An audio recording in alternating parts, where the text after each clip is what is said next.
Never joke, never joke, never joke. Oh, money, never money, never money, money, never money, money, now know what you conniving money. Money, never money, never money, money, never money, money, you can keep your conniving money. When you've been a corrupt, in a bill tell me money. Now because your money done, you come with conniving money. When you had your pocket full, in a bill tell me money. Now because your money done, you hustle for tell me money. Yes, money, never money, never money, money, never money, money, now know what you conniving money. Neighbor, neighbor, joker, neighbor, neighbor, joker, neighbor, neighbor, joker. That's all the money that me work for.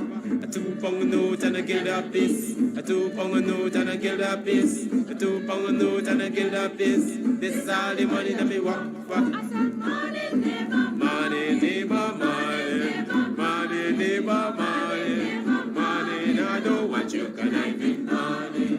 Oh, Joseph.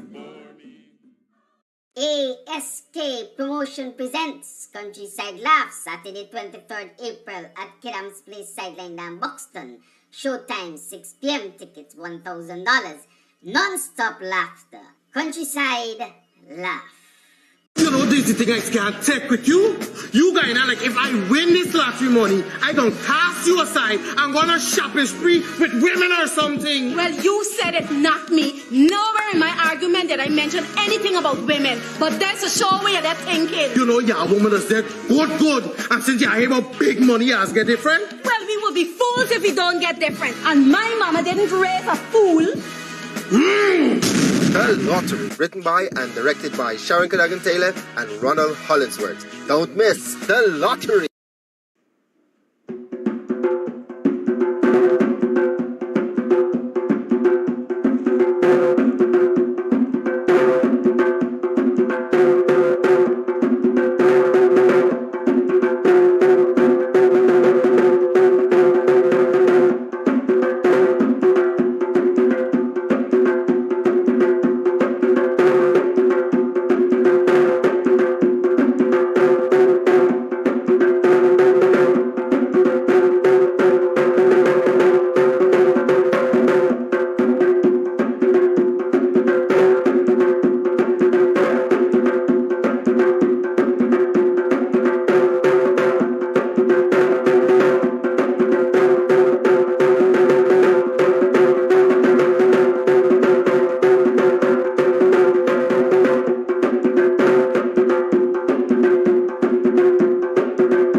Countryside Laugh, Saturday 23rd April at KAMS Place Sideline down Buxton. Showtime 6 p.m. Tickets $1,000. Non-stop laughter. Countryside Laugh. You know, this is the thing I can't take with you. You guys are like, if I win this lottery money, I gonna cast you aside and gonna shopping spree with women or something. Well, you said it, not me. Nowhere in my argument did I mention anything about women. But that's a show where they're thinking. You know, yeah, a woman is dead. Good. And since you hear about big money, you get different. Well, we will be fools if we don't get different. And my mama didn't raise a fool. The Lottery, written by and directed by Sharon Cadogan-Taylor and Ronald Hollinsworth. Don't miss The Lottery.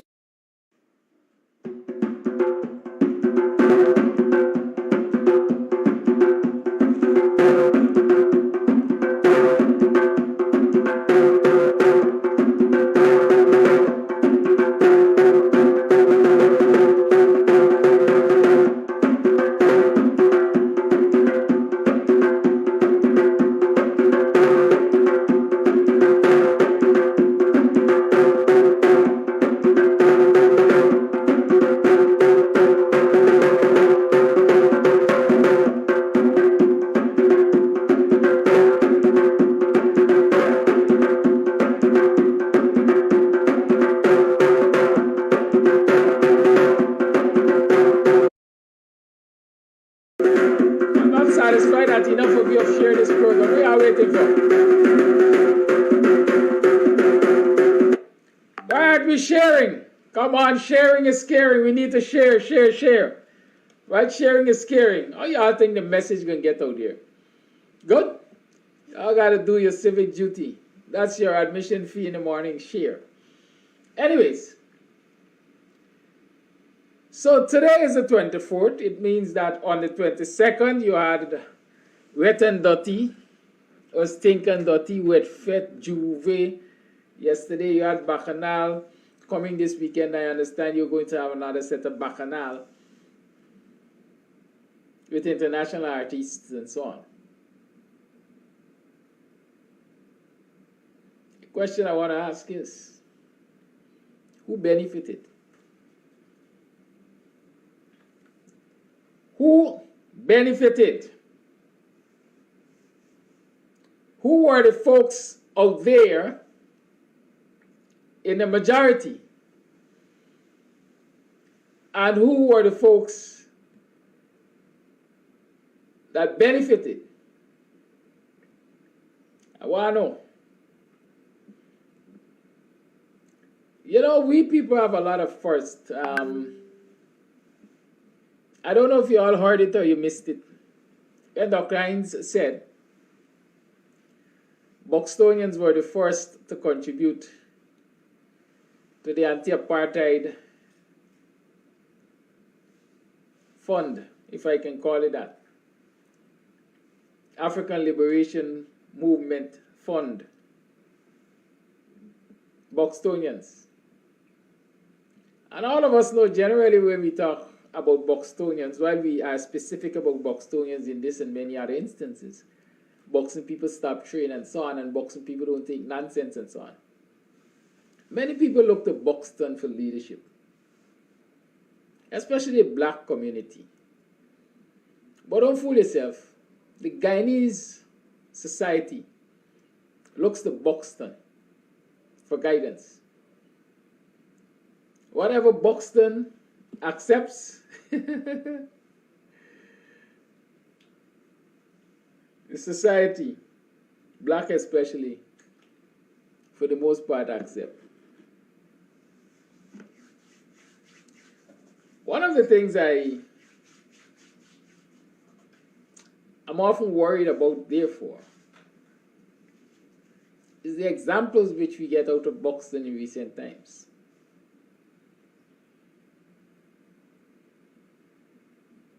Right? Buxton might be the point of least resistance these days. And you look across this society and you see like every black community is a point of least resistance. And you ask yourself, why?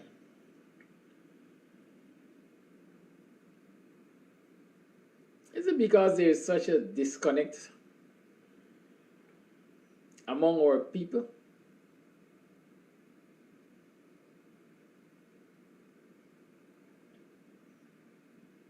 I'll tell you all a secret.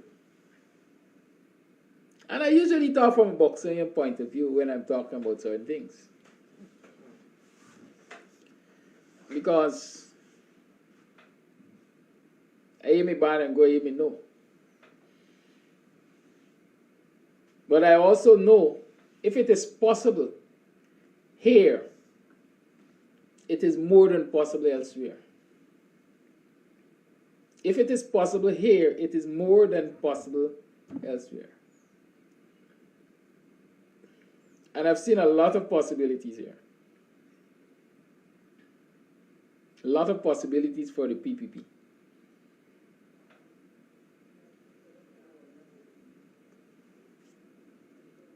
A lot of possibilities.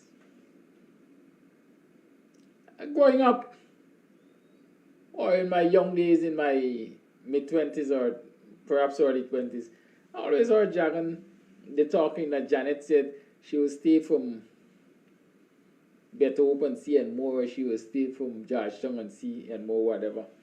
Many people talk about that. He said our intention was to wipe out Buxton, because Buxton has always been resistant to the PPP. Back then, people might have been thinking about a physical wiping out. But I think the younger generation to Janet Jagan must have acted smarter. They said, don't work hard, work smart. And it would appear as though they have wiped out the mental capacity of this generation of Buxtonians, and by extension, this generation of black people. I mean, I like to refer to this generation as Jaggio's children and son, which is a fact of PPP children. PPP being there for 23 plus years. A generation is what? 30 years? Right? And so this generation is certainly the PPP generation. Did they socialize them to control them from birth?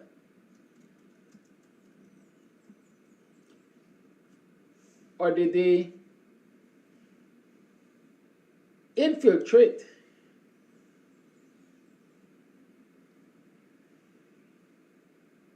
the socialization process somewhere along the way? Huh?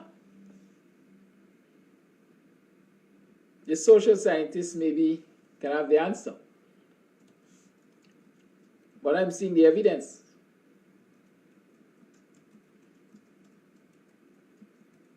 And the evidence suggests that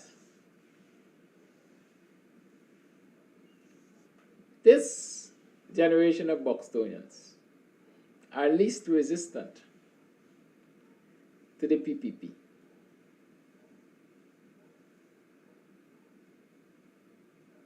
Right? Least resistant to the PPP. But is it only Buxtonians? No. Afro-Guyanese? Yes. This generation of Afro-Guyanese is least resistant to the PPP. Question is why? Why? I vicariously the other day said to one of our reviewers, it is because the older generation failed.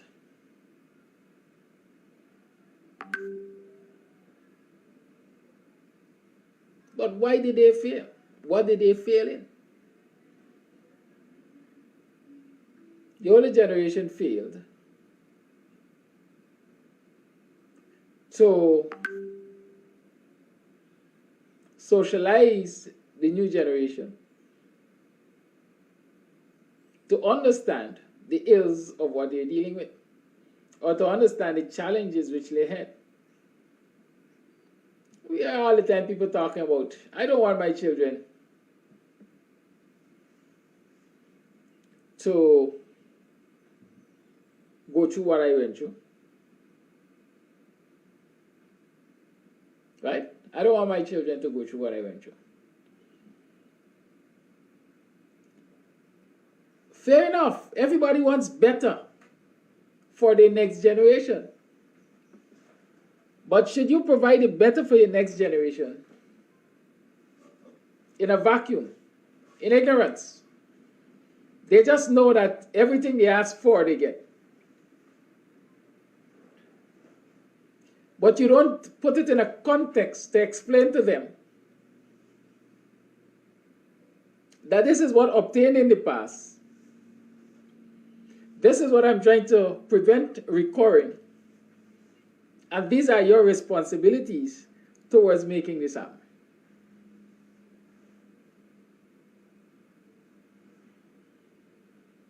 Good? We just don't want them to go through what we went through. But we haven't given them context.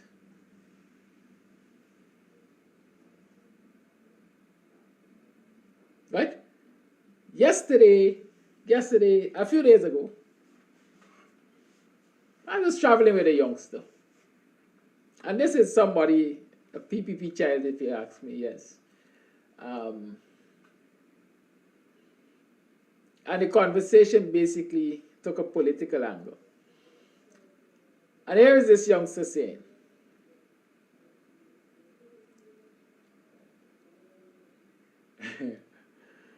my God, here's this youngster saying, a story was told of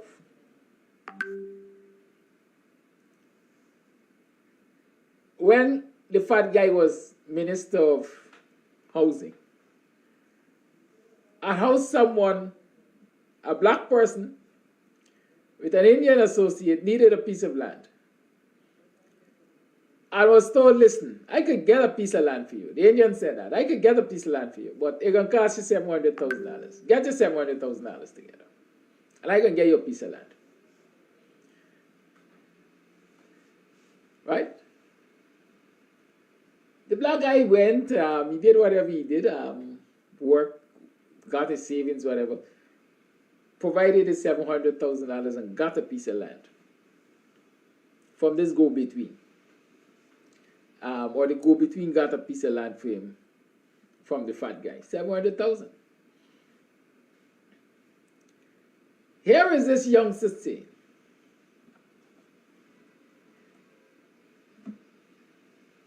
that's why I like the people them. The people them right. Right? And that's why I know black man ain't ready for power. They can't get back power in this country. Good? Question was,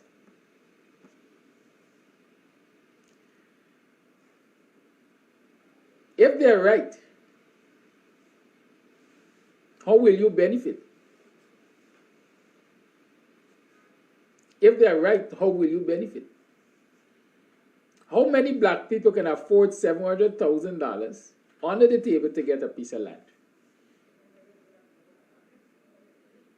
Compared to how many Indo-Guyanese, Portuguese, and so on, control the majority of the wealth in this country and can afford $700,000 to get a piece of land under the table.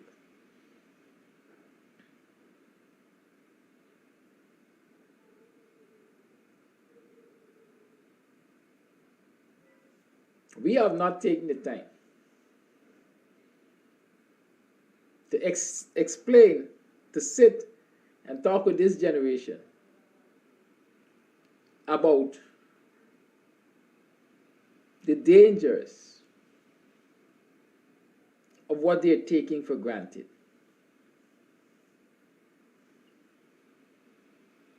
A lot of our young people is taking the PPP for granted because they just see it as a government of hustlers. We have not taken the time to explain to our youngsters how the hustlers in government is, number one, undoing the gains of our ancestors, which they in turn should have benefited from, and number two, is putting them at risk of survival or risk of extinction in this society. We haven't. The programs like these, right now, we're almost 600 viewers. Right? We're almost 600 viewers. And so even if I were to double the 600,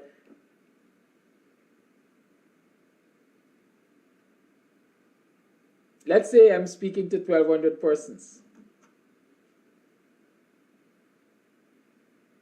That's a drop in the ocean. But if those 1,200 persons were to take it upon themselves to continue this conversation with 4 persons each, then we'll be talking some numbers. Royal Prince, you kindly turn up your volume. I don't have any more volume to turn up. I am just not in the shouting mood this morning. Right? I maximize my volume and my meters are reading nicely here. So, sorry, you'll have to turn up. Good? But many of us, we come, we sit, we have these conversations in the morning, and that's the end of it. Many of us don't, at this time of the morning, it might be utopian for me to think it's possible. Don't take the opportunity to make this a family moment. By now you know, you've become accustomed to KAMS TV, BUXTONIAN Morning Time, Politics 101.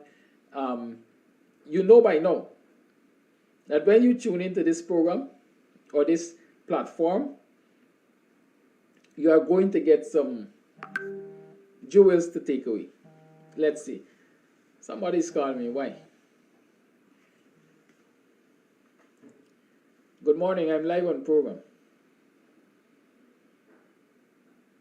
Hello?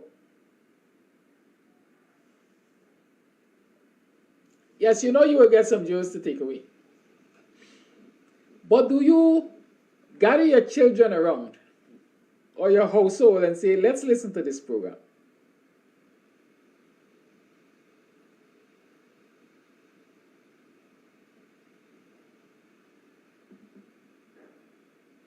Let's listen to this program. Let's play this program at the loudest so our neighbors or our community can hear. Good morning, Kelly.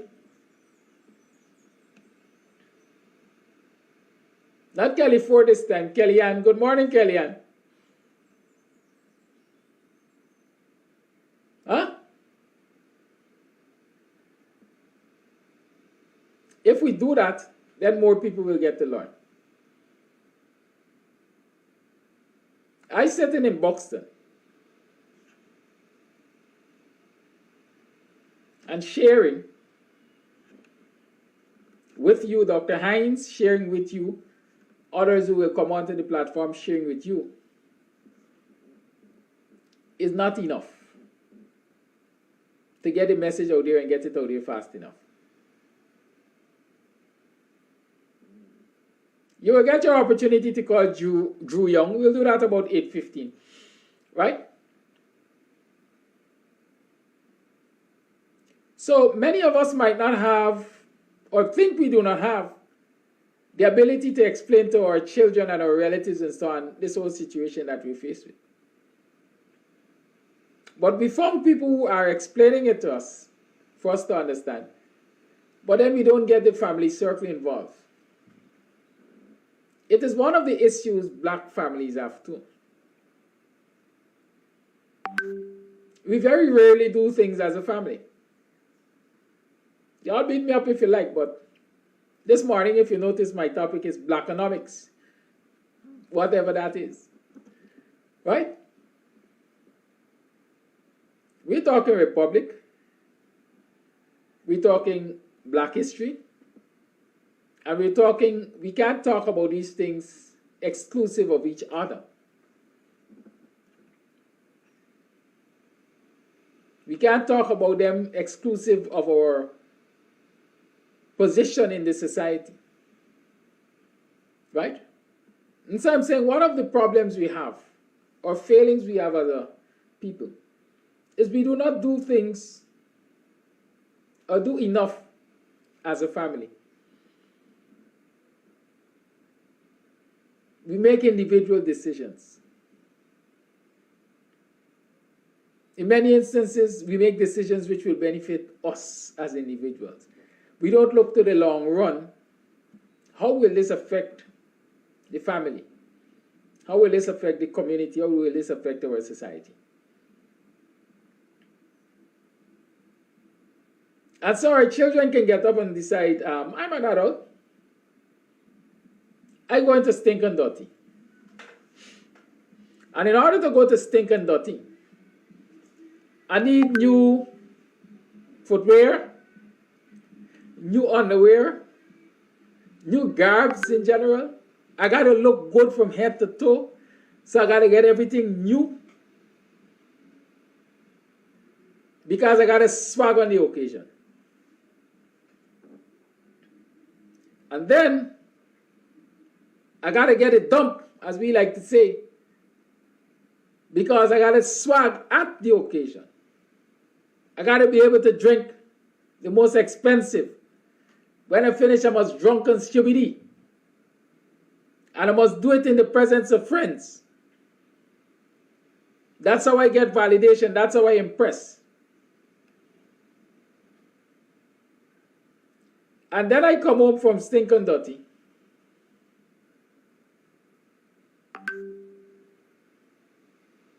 I sleep until after lunch.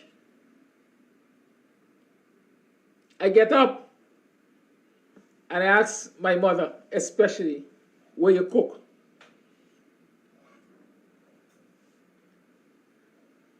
Where my food?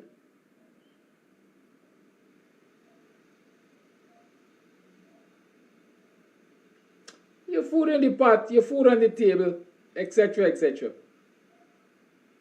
Right? But in order to outfit yourself for Stink and Dirty, if you're a usual contributor to the table, you withheld your contribution. Because I gotta get money for swag. Because I gotta get money for swag. Mommy, I can't get no money this week. I got something to do. We're not say around, but we're gonna hear around. Sorry, I like picking anything I find on my face. I'm out of it. I pick up my face on your camera, right? Mommy, I can't get no money this week. I gotta do something. But you could eat this week. You work this week. I can't get no money this week, but you could eat. I am part of the problem as a parent.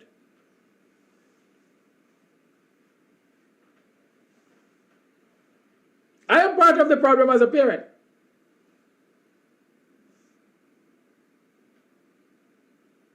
I might be facing the problem as you are an adult. You're making your own decisions. But as a child, I failed to help you to understand what you're dealing with. Right? Stink and Dirty was sponsored by taxpayers' money. Ministry of Culture, Youth and Sport, in collaboration with Hits and Jams or whoever, Stink and Dirty. I bet you the majority of that money for the sponsorship came out of taxpayers' money. Whether by tax breaks or direct contributions, the majority of the cost of hosting Stink and Dirty came from taxpayers' money. The majority of people, because I've seen videos, right? The majority of people who were present at Stinkin' Dirty look like you and I. The majority of taxpayers look like you and I. You are paying double. We are paying double for the other people to smile to the bank. Yet St. James look like we. Yeah. The face of It's St. James look like us. Who are the real beneficial owners of It's St. James? Who are the people behind the scene collecting the dough? Who? I quipped earlier that the only event I heard was shut down during this weekend or during this season, this celebratory season, was James Bond. And I asked the question why. A lot of people got problems with James. A lot of people said good for James. I really don't concern myself with James. To each his own.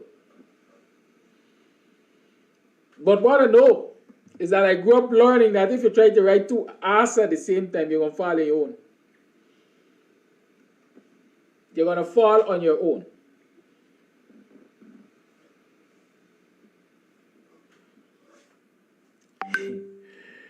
We nasty, we dirty, we stink. We really stink and dirty. I know a lot of people are going to be aggravated as I talk these things. James Bond operates his bar in a black community. I don't think it could be blacker than that. Black community.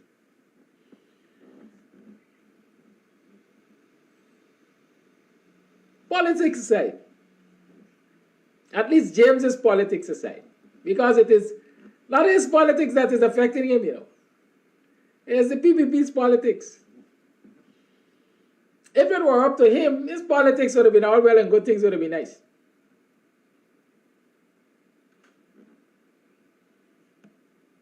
Good. James is operating his outfit in a black community. There are many in that community who will tell you that when James started his bar there, regardless of the circumstances under which it was started, many of them became gainfully employed.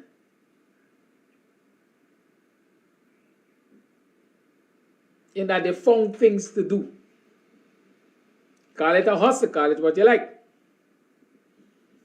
But they found things to do. If you go around that square, you will find more cook shops, more cook-up shops, more food shops, more people doing barbecue, more people doing fish and chips. Right? I'm not sure if he allows school-down carts out there with banks, with beverages and so on. But the fact is, a hive of activity has developed around that area. Melanie was always a bright spot on the East Coast, you know, because it was one of the forward-looking community in terms of infrastructure and so on. Remember, it's born and pet child, if you call it. Right?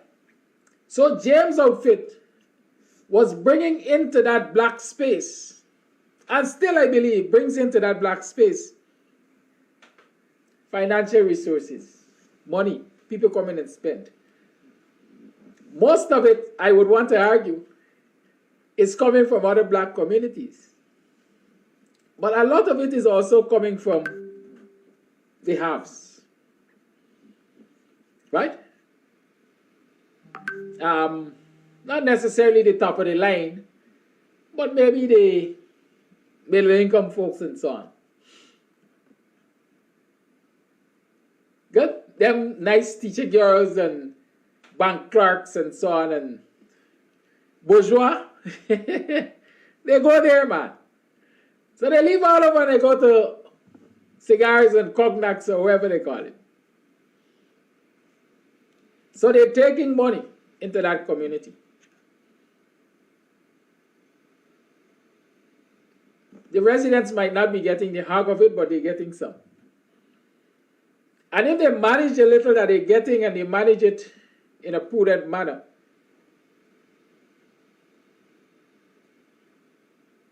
and they keep reinvesting, they can grow successful businesses in that community. It means that they can be liberating themselves from handouts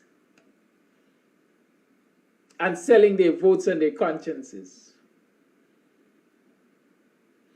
And so when I see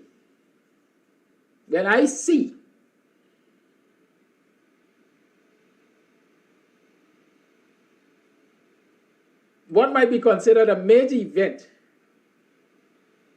hosted by Bond's outfit being shut down in a period when the curfew is lifted. When the curfew is lifted, and other places are allowed to have their activities unimpeded, I see an attack on black economic opportunities. I don't see James. Me seeing James. We ain't got time with James. James in a whole boat by himself. But that is what I see. Good? That is what I see. I'll tell you what else I saw. If I'm not mistaken, on the same night that James had his outfit closed because of curfew, I wonder who decides on curfew. Right? There was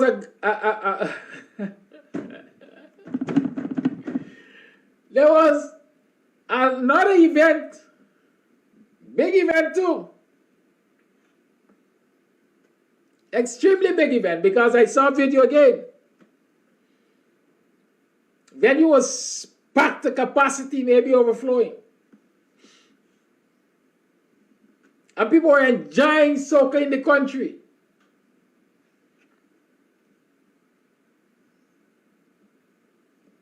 Right? People are enjoying soccer in the country. But that event wasn't interfered with. They didn't shut it down because of curfew. Why? Because despite the fact we're saying James playing the politics with the PPP, the host of that particular event are closer to the throne of the PPP and more important to the PPP than James is. The black alike. They were operating in two black communities alike.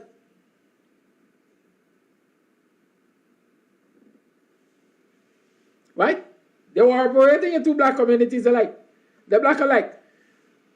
But one is closer to the PPP throne than James is, if he is ever anywhere near the throne.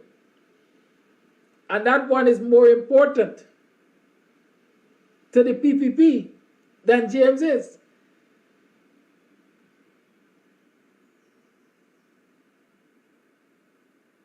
That one is an extremely close friend and, well, I can't say confidant, operative of Batty Lion. And who is the Minister of Culture, Youth and Sport?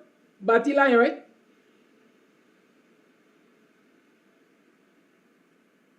And so if my man is going to host the event, by all means, the system must be used to ensure that it is the most successful event, or it is as successful as it can possibly be, and therefore any other competitor must be put out of business. Call Parish Ram. Parish Ram. What else name Parish Ram? See Division Commander. And ask him first. Who gave the instruction to shut down James Bond? What curfew are they talking about? Who stood to benefit from James Bond being out of operation that night? Find out those things.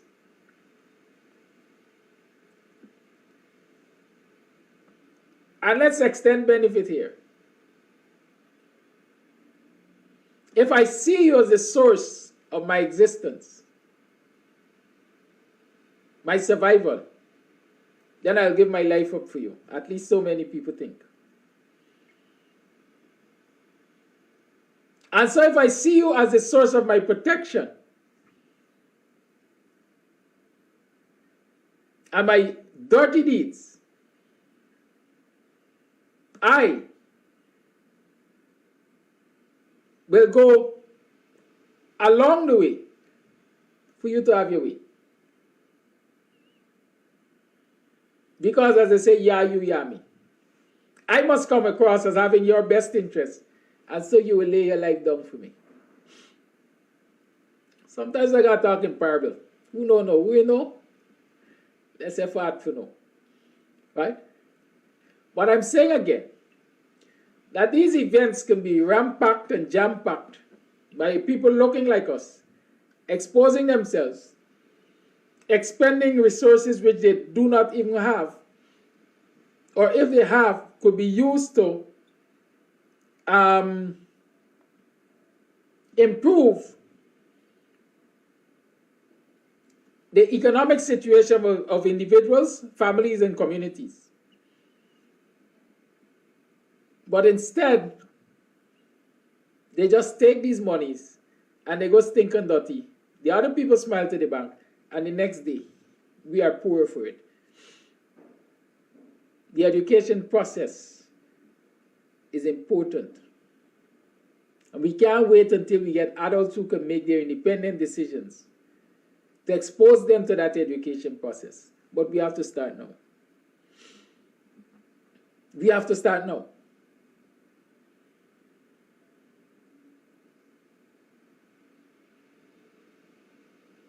So I pass it. I want to make one other point about how this entertainment is used to affect us economically and keep many of us right where we are.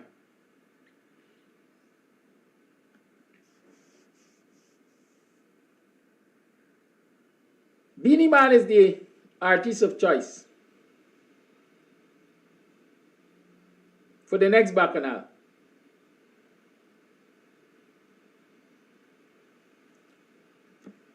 Who is the captive audience of Beanie Man?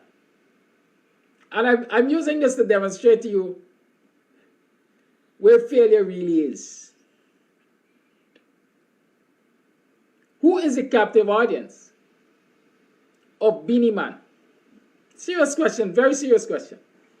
And I'm talking here demographics. Let's look at age, for example. From what era is Beanie Man?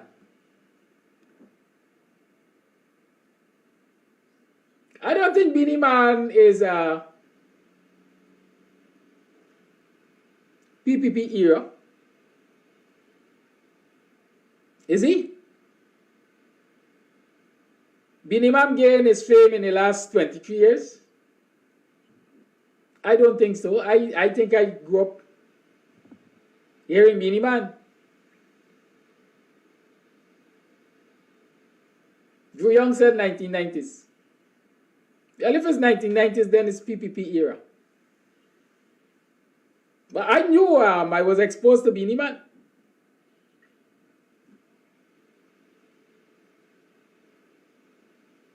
And so I'm thinking that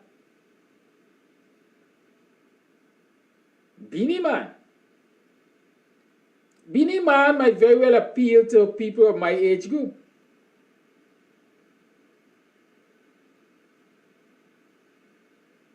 Am I right or wrong? People in their 40s, let's say?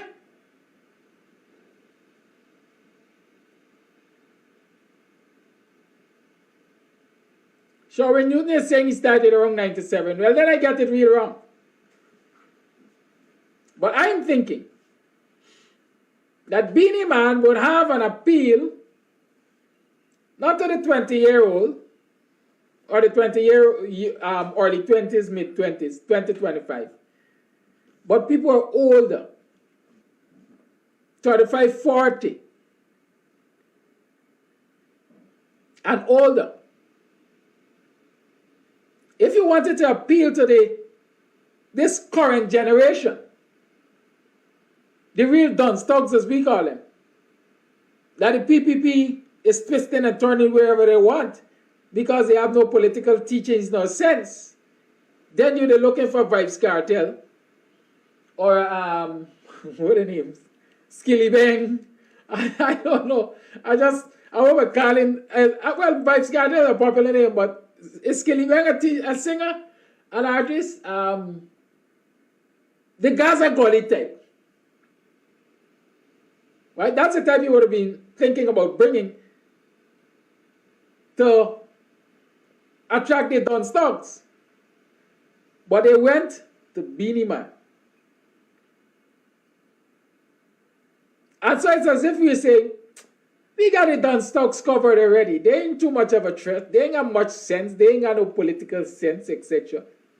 Let's target the generation before them.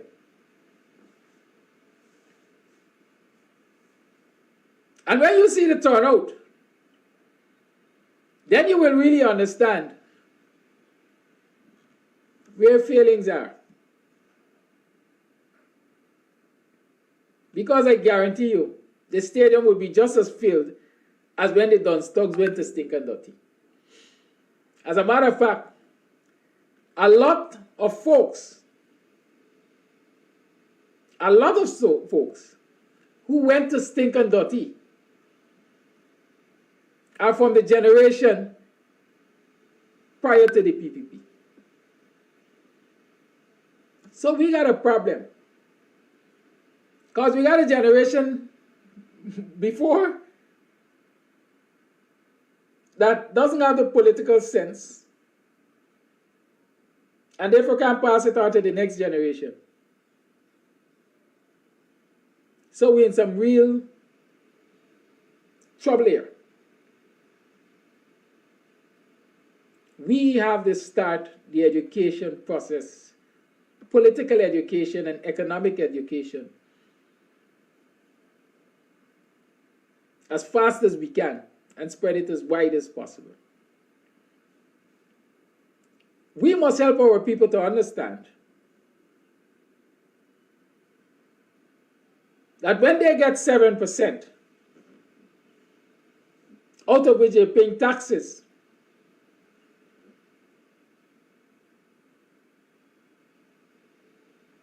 it puts them at a worse situation than the person who gets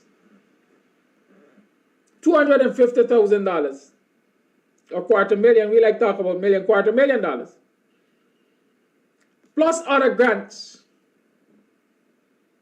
known and unknown, but are not paying taxes on it, number one.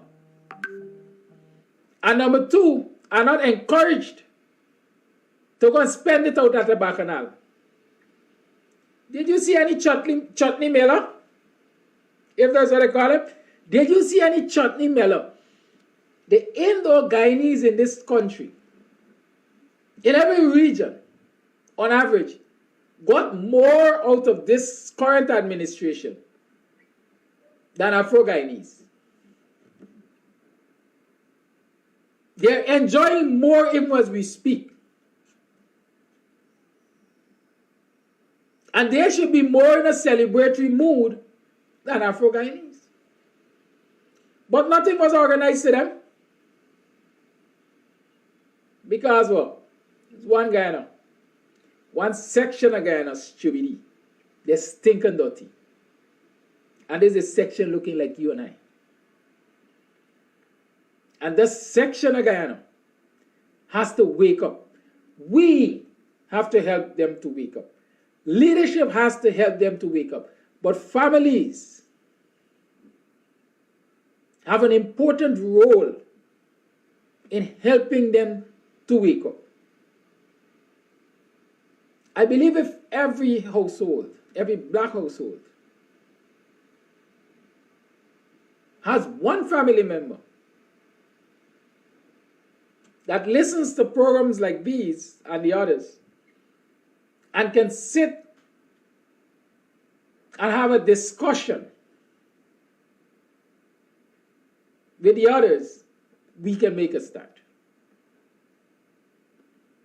We can make a start. But like I said, our problem, or one of our problems as a people, is that we don't do anything as a family, or we don't do much as a family. You want to see unity in the other people? Yesterday I saw a video about I saw a video where an Indian woman was chopped in her head. Right? An Indian woman was chopped in her head. But while she was chopped by one, you had about 21 others backing up the one that chopped her. As I say, it's the whole of Gaisuko because of the different brands of cutlass that they had. The whole cane harvesting gang come out there. There's unity. Right?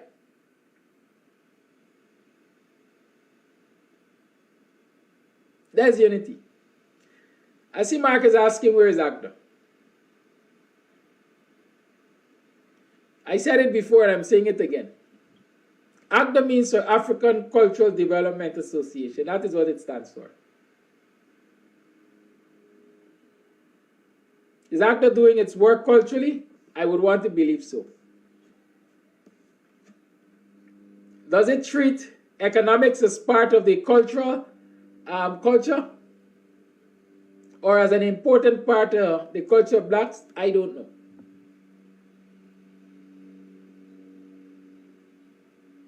And I'm saying I don't know because I believe ACDA is an organization that has been around long enough and politically and I think economically strong enough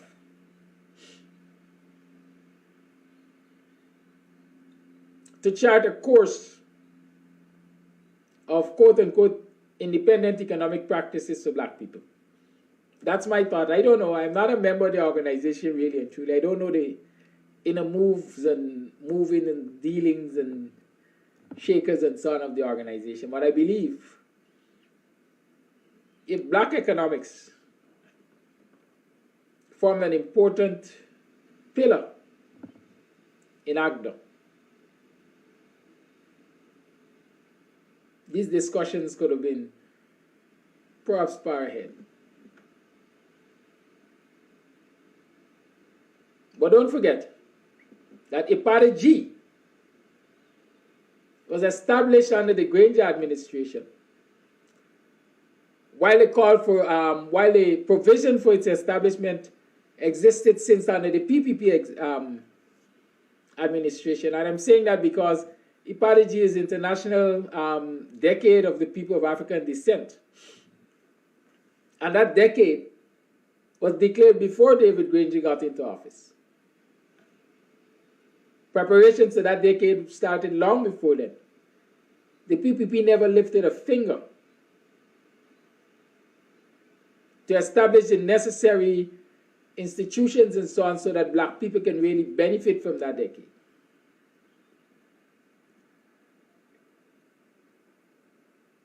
So IPADA G is now established.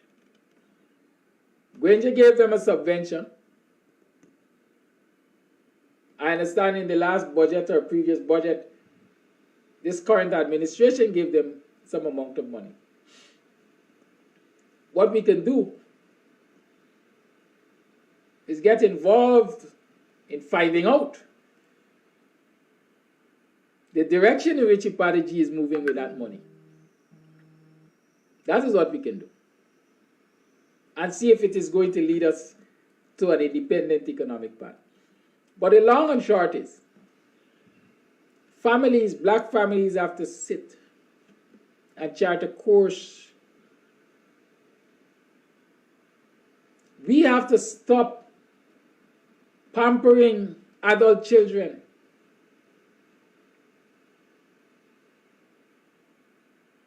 You got 30 and 40-year-olds living in a family home. in many instances, not contributing on a regular to the upkeep of the bills and so on, but could dress and go to stink and dirty, and you're not questioning them, or you're not, as I like say, putting pressure upon them. Oh, you're going to dress and go to stink and dirty, and you ain't putting nothing on the table. Then you can't eat. Tough love. Am I obligated to you as an adult to provide a place for you to live, boarding and lodging? When you are taking your money and spending it in all the wrong places for all the wrong reasons, you best come to the table. We got to talk.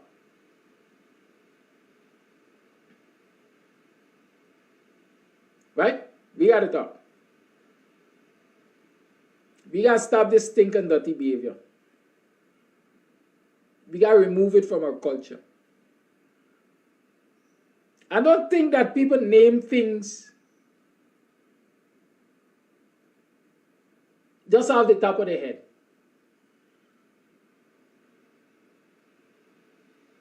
Events and occasions and so on, in movies and so on, are given names which has a catch to certain people.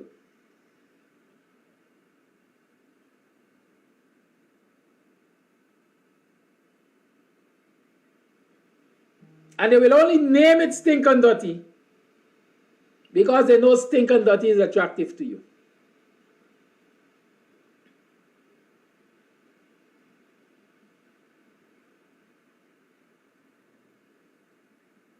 Even if they were to have a chutney meal or chutney meal or whatever I'm calling it, you think it would get any name close to stink and dirty? No.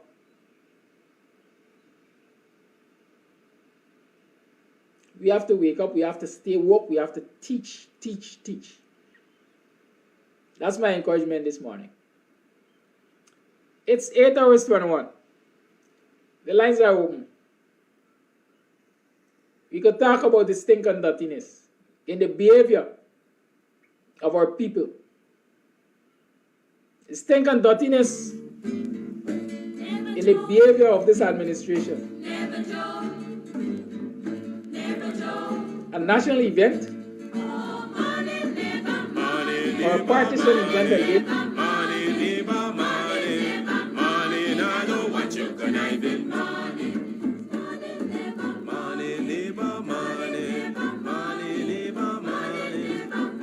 You can keep your conniving money when you've been a corrupt in a bill tell me money.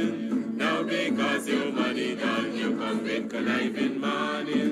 When you had your pocket full, in a bill tell me money. Now because your money done, you hustle for tell me money. Yes, money, neighbor. Money, neighbor, money. Money, neighbor, money. Money, now don't want you conniving money.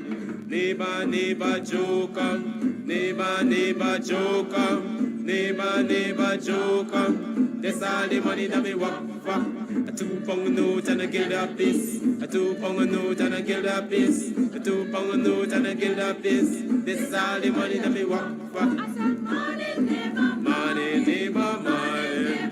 Money, neighbor, money. Money, now I don't want you conniving money. Oh, Joseph. ASK Promotion presents Countryside Laughs, Saturday 23rd April at KAMS Place, Sideline Dam, Buxton. Showtime 6 p.m. Tickets $1,000. Non-stop laughter. Countryside Laugh. You know, this is the thing I can't take with you. You guys are like, if I win this lottery money, I don't cast you aside. I'm gonna shopping spree with women or something. Well, you said it, not me. Nowhere in my argument did I mention anything about women. But that's a show way of that thinking. You know, yeah, woman has said, good. And since you hear about big money, you get different. Well, we would will be fools if we don't get different. And my mama didn't raise a fool. The Lottery, written by and directed by Sharon Cadogan Taylor and Ronald Hollinsworth. Don't miss The Lottery. The Yamasee in Georgia and the Seminoles in Florida, the Shinnecox, Cherokee, and Tuscarora all provided sanctuary for escaping slaves. This was not charity, it was business. Africans had learned English, were familiar with white ways, and were more than willing to scout and fight in raids on European settlers in their plantations in the Carolinas. It was an important and pivotal alliance, but exactly how many former slaves took this southern route to freedom is lost to history. The number of slaves who allied with Native Americans in the 17th and 18th centuries may be unknown, but many of their descendants still live with the tribes they joined more than 300 years ago. In fact, on the General Council of the Seminole Nation today, 3 seats are held by African Seminoles, who are still referred to as Seminole freedmen. To know that there's still African-American families in this country who can trace their genealogies back even before the founding of this country is mind-blowing.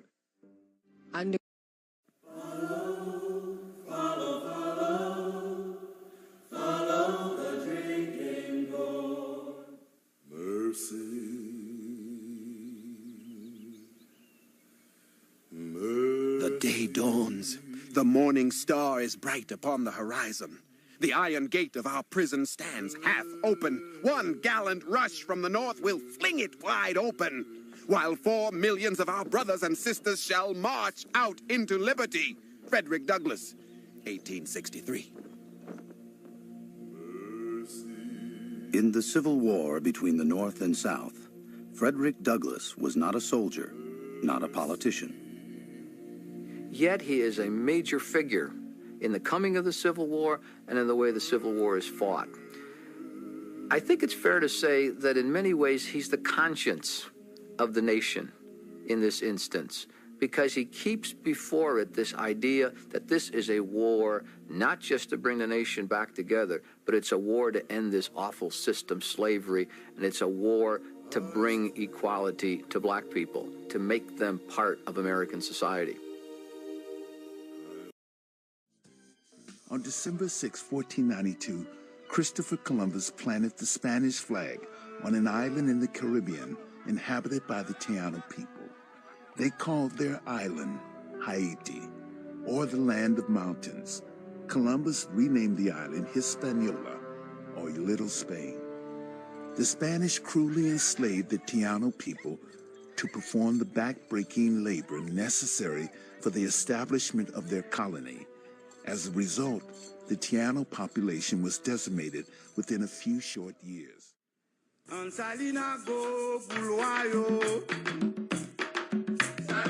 Saint-Domingue had been the most brutal of Europe's colonies in the New World, and the most successful, until a violent slave revolt in 1791 had changed all that, releasing hundreds of thousands from their bondage and overturning the plantation economy.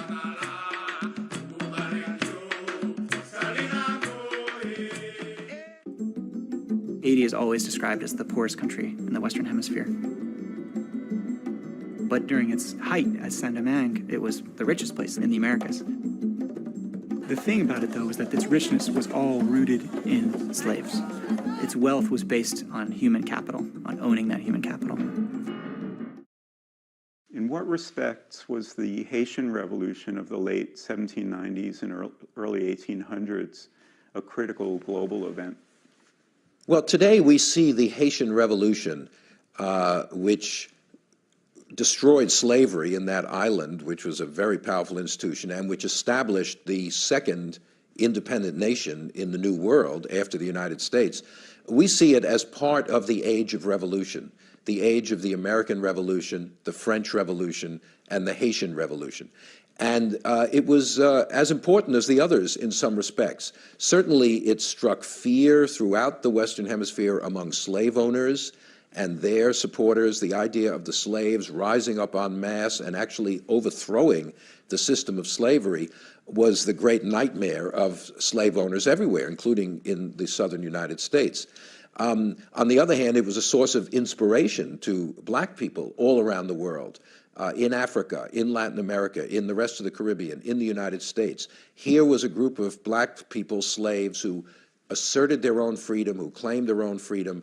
So, in other words, the impact of the Haitian Revolution rippled out from Haiti, a small island, to influence the whole Atlantic world really well into the 19th century because of what it symbolized, both for the vulnerability of slavery and for the aspirations for freedom of the millions of African-American slaves. So the first two declarations of independence in the world are the American and the Haitian, right? And these are the first two texts of that type, and yet they couldn't be more different in a sense. They're very different in tone. One crucial difference is that one of them, the American, is written at the beginning of a war, in a sense, and the other is written at the end of a war. I think in the broader sense, though, what's interesting is how fundamental Haiti was towards the kind of progress of anti-slavery in the long term. Now, there's debates about immediately what effect it had on British abolition and French abolition and so forth. But there's a way in which the Haitian Revolution had kind of fundamentally changed the conversation in a way that is kind of irreversible. I mean, after the Haitian Revolution, you have kind of established as a very strong argument that there's simply no way to claim universal rights while continuing to maintain slavery. The Haitian revolutionaries had kind of, I think, pushed forward the kind of idea of universalism in a fundamental way. And afterwards, everybody has to kind of reconfigure their arguments in some ways in relationship to that. And they're going to often represent Haiti in either positive or negative ways as part of their own arguments about how slavery should be dealt with. In the United States, that's very much the case. And in fact, Haiti is referred to constantly in the debates about slavery in the United States in the 19th century. In the summer of 1789, when Haiti was still the dormant colony of Saint-Domingue, it was France that grabbed the world's attention.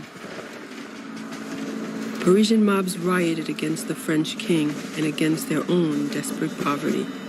Chanting slogans for liberty, equality, and brotherhood, they sparked a revolution that would fill history books for centuries to come. Liberty, equality, fraternity. That was new for the world. Toussaint Louverture is the epitome of humanity. He realized early on that the condition he was in was totally insufferable. Toussaint Louverture recruited about 3,000 to 4,000 people, trained them, and they fought the French, the British, and the Spanish army for 12 years. They burned the mechanisms of their production. They're burning the plantation fields, burning down the houses. It was a wholesale massacre on a really, really enormous scale. It was a big, big, major payback time. The Haitian Revolution is probably the most profound revolution ever realized by human beings.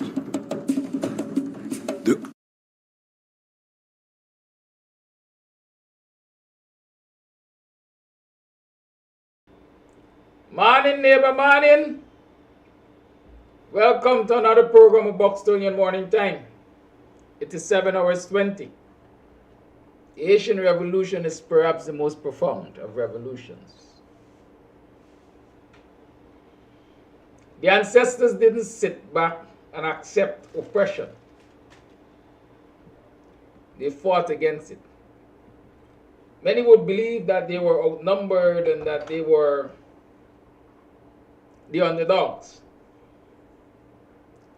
But the Haitians triumphed. Toussaint Louverture triumphed. Kofi, or Kofi as many of us argue his correct name was, triumphed. Our ancestors did not sit back and accept defeat. They did not accept oppression. They did not accept subjugation. They have left a legacy for each and every one of us. Renewed freedom, I say renewed freedom because they were not slaves. They weren't born slaves. They were enslaved. They were free men and women who were captured and enslaved. And they fought that status quo and regained that freedom. So they granted us renewed freedom. They left a legacy. In Ghana, they left the legacy of villages, institutions,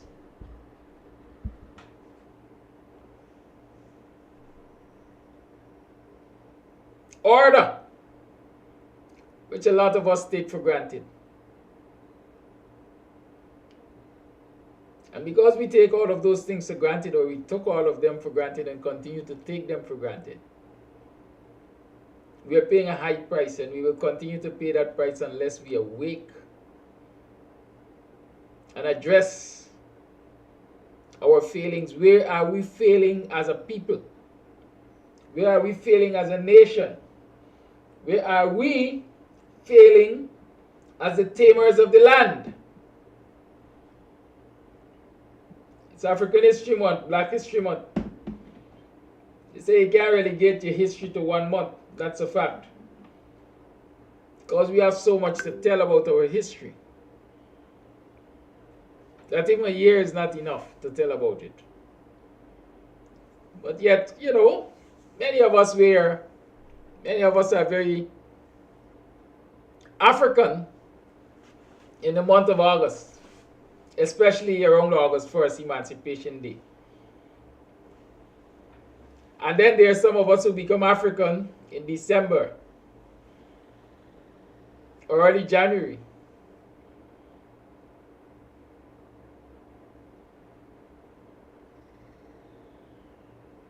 And then some of us remember that we are African in the month of February. But being African ought to be a way of life. Has to be a way of life. And when we make it a way of life, we can draw the principles of our foreparents to conduct our affairs. And when we marry the principles of our foreparents with the technology that is available to us, the technology that many of which our foreparents invented or contributed to, their invention that is available to us,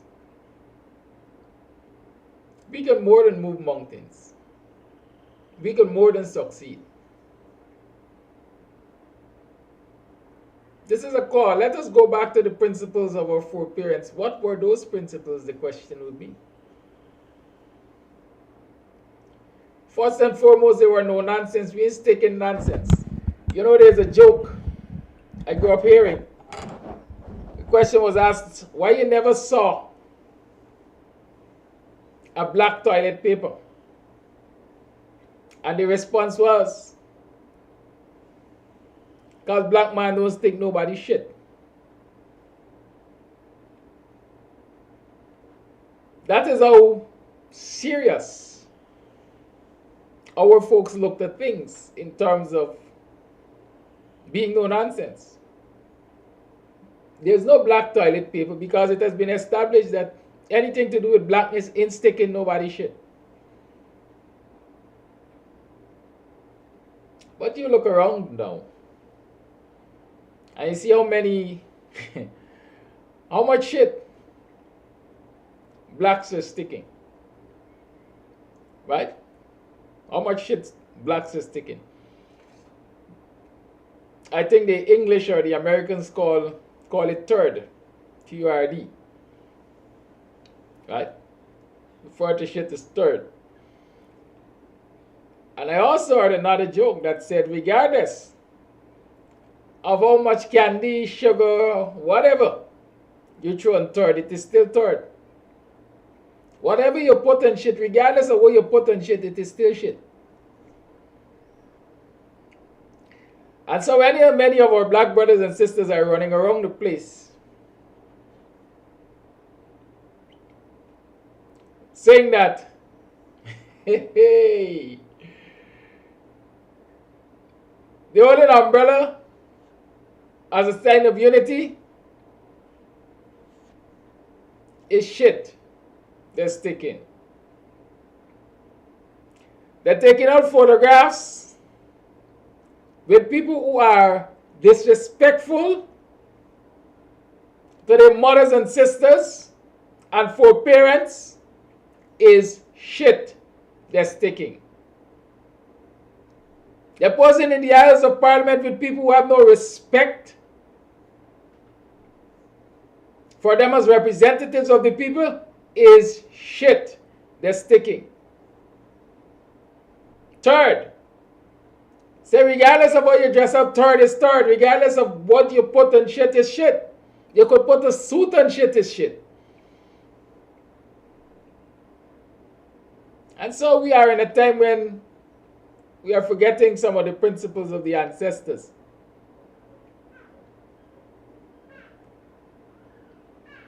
In Buxton, we have a play named Dan Make Manager Dance.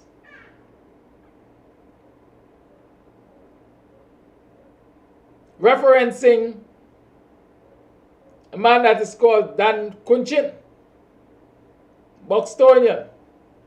Legend has it that the owner of the plantation where Dan Kunchin worked was a man called Hare, H-E-R-E.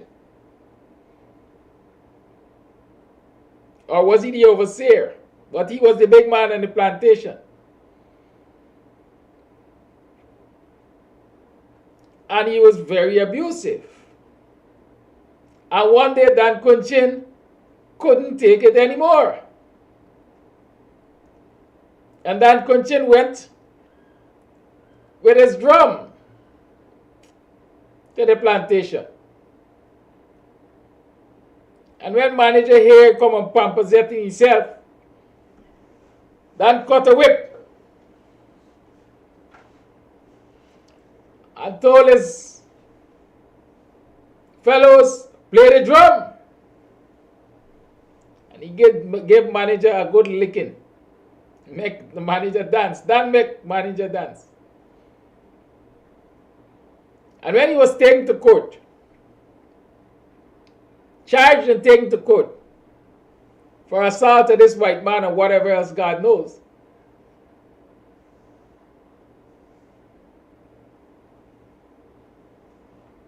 right? When the case was called, they said, Dan jump up and say, guilty, Your Honor, guilty, guilty with explanation. The magistrate said, go ahead, explain yourself. Dan said, manager, Your Honor, me lick him, me kick him, and me spit pan him. Right? That is how proud Dan Kunchin was of his achievement. Beat white man just as white man beat black man. And he admitted to the court. But what was important is that he did not just plead guilty. He ensured the records of the court reflected that he beat a white man and he kicked him and he spit on him. Manager Hayes left to go back to England. Of course, on those days was ship, ferry, whatever you call it. And he committed suicide. He jumped overboard. Killed himself. Because he couldn't bring himself to accept that a black man, an African, the ancestor of a slave or perhaps a freed slave, spit on him and kick him. He had to go back and face his peers in London, England. With that, he would have been seen as an outcast. Couldn't face that.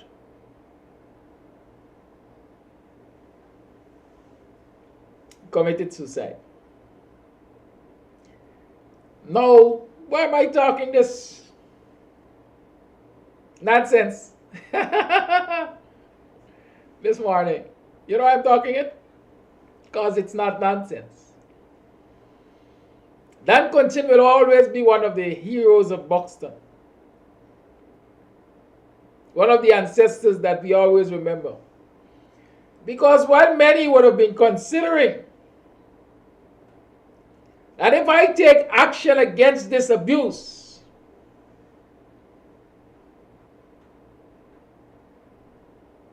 it's likely that they would have my head on a stake. They would want my head on a stake.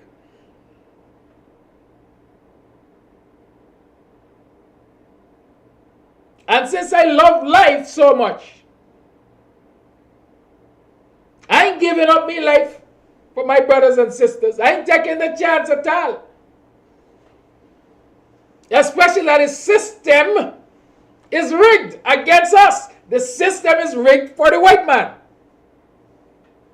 I ain't taking the chance. That is what many would have been thinking. But Dan Kunchin said this damn nonsense must stop. In the words of U.C. Kwani, this confounded nonsense must stop.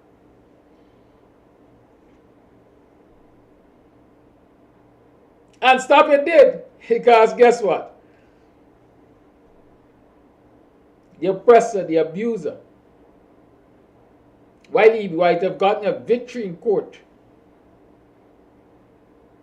his conscience did not allow him to live with the fact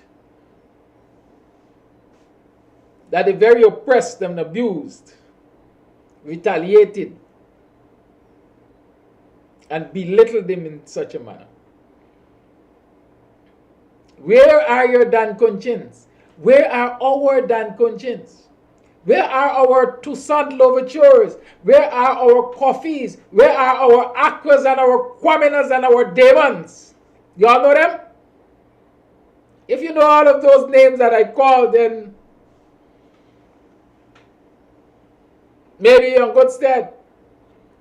Where are our George Washington Carvers? Where are they? Many of us are au fait with the Martin Luther Kings and the Malcolm X's. But where are the ones that I've called? We had a song in the Caribbean called, Where Are Your Heroes, Caribbean?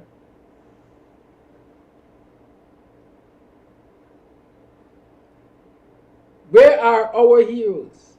Where are your role models? Who are your role models? Pimps? People who pimp you out? Are those our role models? Are those your role models?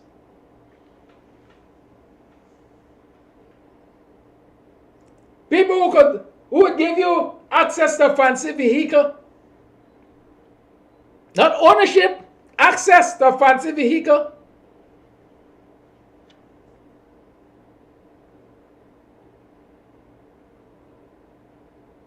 To drive and carry to the wash bay. Cecile Ogle, don't be distracted and don't distract me this morning. What Dashiki, this is mere clat. I am addressing matters of the heart and the mind now. Right? Let's up. Are your role models, are our role models? People who can put a gun in our hand and say this is power? People whose Audi, Volkswagen, whatever it is, you get the opportunity to drive to carry to the wash bay or to go and pick up your child. You don't get the opportunity to own. Are those your role models?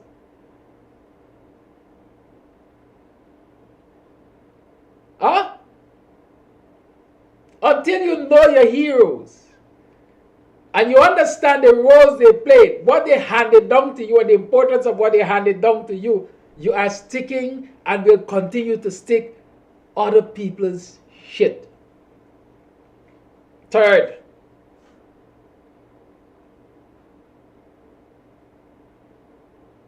and many of our leaders lack this basic understanding. I get a little wicked here looking for a problem this morning. Right? I ain't looking for a problem, but I know it's going to turn out to be a problem. Many of their leaders lack this understanding. They don't know their heroes. A lot of these people who say they're leading black people and they want to lead black people and they want to lead a society as a whole are people who, I will tell you, shy away from black history. Shy away from accepting black as a major part of what they are and who they are.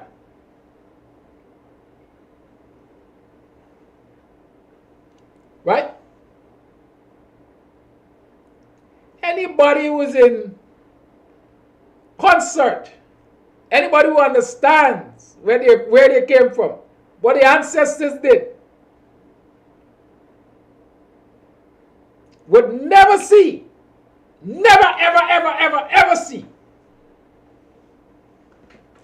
holding an umbrella over the head of people of particular ethnic groups as just a friendly gesture. They must take time to reflect on the deeper significance of that gesture. I tell you, I just let things pass a long time and then I just come back and deal with them. Because I take my time. Nobody rushes me to go anywhere. Right? Let's examine the significance of that gesture. In the days of plantation slavery, the white man was the oppressor. And our ancestors most likely had to hold umbrellas over their heads, or parasol, or whatever they want to call it. But while they were out in the field, our ancestors had to shelter them from the elements. In the days of colonialism, the same was true. And so in independent Guyana, when the oppressors have changed, not that the oppression has changed, the oppressors have changed. Or at least the face of the oppressors have changed. Who are the people representing oppression for black people in this society right now? Indo-Guyanese. I don't have any fear calling it Indo-Guyanese. The government is predominantly Indo-Guyanese. They have been there for 23 plus years. They have oppressed black people. Government was changed for 5 years, but that oppression continued. Don't fool yourself. That oppression continued. Because by then, they were so entrenched in the society and they controlled so much wealth in the society. Every aspect of this Guyanese society is controlled by Indo-Guyanese in a major way. Don't run from it. Indo-Guyanese, to a large extent Portuguese, even the Chinese, they control industry and commerce in this society. They control, quite frankly, the politics of this society. And so they're the new oppressors. And so even while you had a coalition government, the Indo-Guyanese political representatives continued to oppress black people. Or was it impossible? Put so much pressure on the coalition government that they will be afraid to do the things that will lift them out of oppression.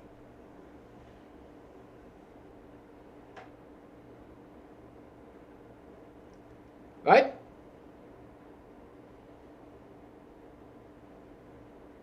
You hear what I'm saying? As soon as they attempt to do anything to ease the pressure of black people and the oppressed, let me call it racism. Let me call it racist. Let me call it corrupt. Let me carry it to the court and stymie it right there. So they continue that oppression. Yeah, don't run from that fact. And now that they're back in government, they continue that oppression. Carte blanche, they're doing it. And so when one of your leaders, or any number of your leaders,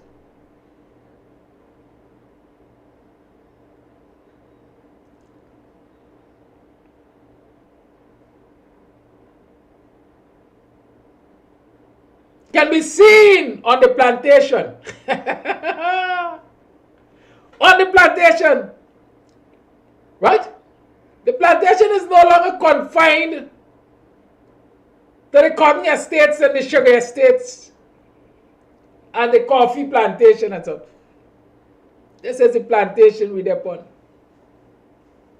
This is we plantation. So one of the leaders is out on the plantation discussing, quote unquote, development on the plantation. Handing out goodies to the oppressed on the plantation. Sheltering massa. Sheltering massa. I can see nothing wrong with that. It's a good example of why we are where we are. Our leaders do not even understand the significance of what they do.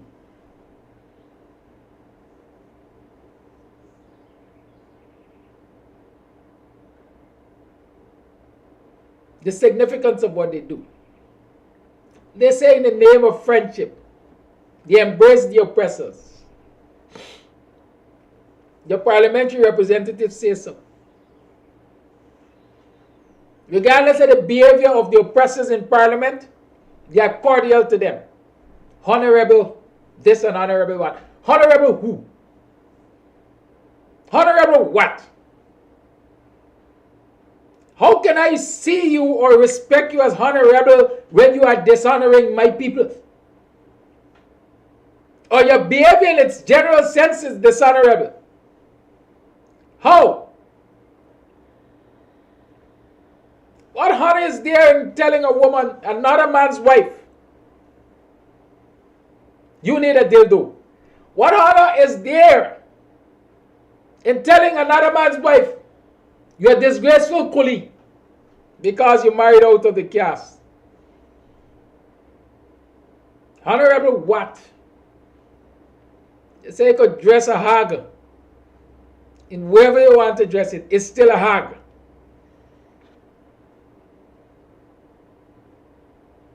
And until our leaders, our representatives, bring themselves to that position, then they're going to continue to have the wrong approach to dealing with the oppressors and extracting our pound of flesh and our pint of blood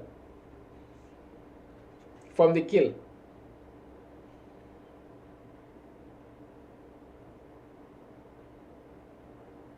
We first have to recognize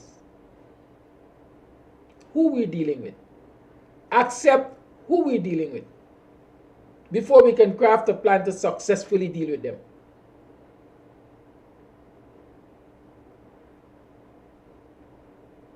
If you think your opponent is a stick fighter, you're going to turn up with a stick.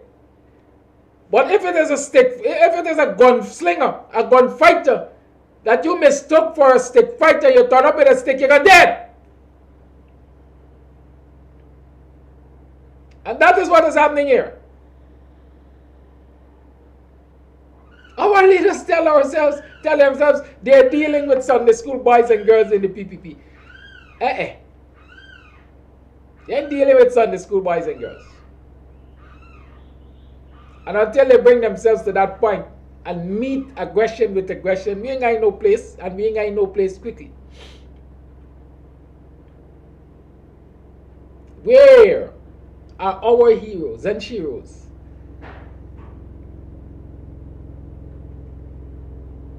Does this current crop of leaders have any understanding of the sacrifices of the ancestors and what it resulted in? Do they have any connection with those sacrifices? Do they see the legacy of the ancestors as worthwhile of defense and preservation?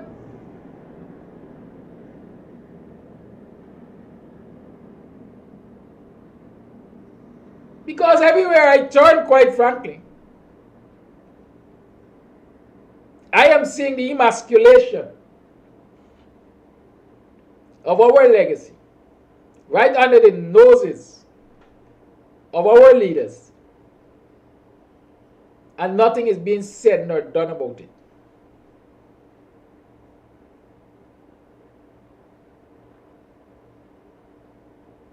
Your ancestors built this shit. Your ancestors tamed this land. And all you can do when a racist and divisive government decided that they're going to host what is supposed to be a national event made possible by the mind of your ancestor, Fobbs Burnham. Republicanism was made possible because Fobbs Burnham said, when we break it, we take in a clear break. Don't just give us independence, give us republicanism. I will carry the burden. And here it is, 52 years after. A gift of your ancestor. A status made possible because of his vision. Is celebrated, observed, commemorated. You as the people's representative from the party of your ancestor. You don't get invited and all you can do is cry on social media. What kind of leadership we get here, man? What kind of leadership? Why weren't hundreds of people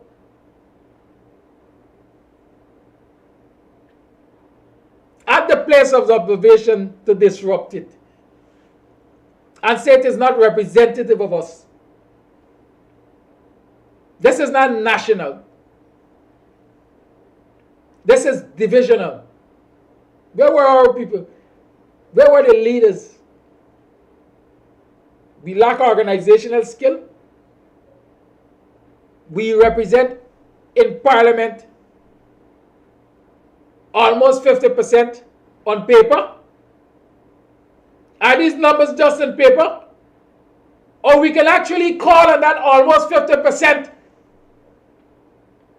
to be present with us, to represent our cause.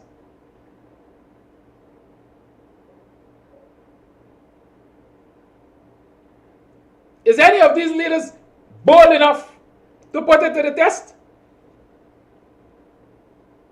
Has anyone attempted to put it to the test?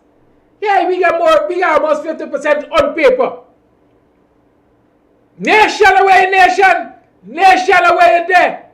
Nation, come show me emotion. Nation away there. Hey, all of you with different papers are almost 50%. Come, let me show we presence.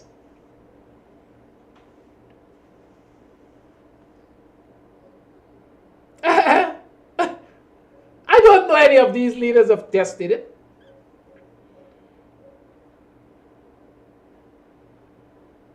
I'm from a small party named the WP. We don't claim to have anything near to 50%. We don't claim to represent anything near to 50%, at least not on paper. Because when we speak for all Guyanese. And we speak for the oppressed. And since the oppressed is black people, we will talk a whole lot for black people.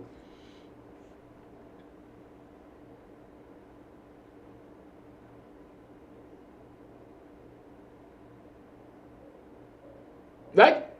But as the Safavis wanted them to tell Venezuela back in time, be little but be hot.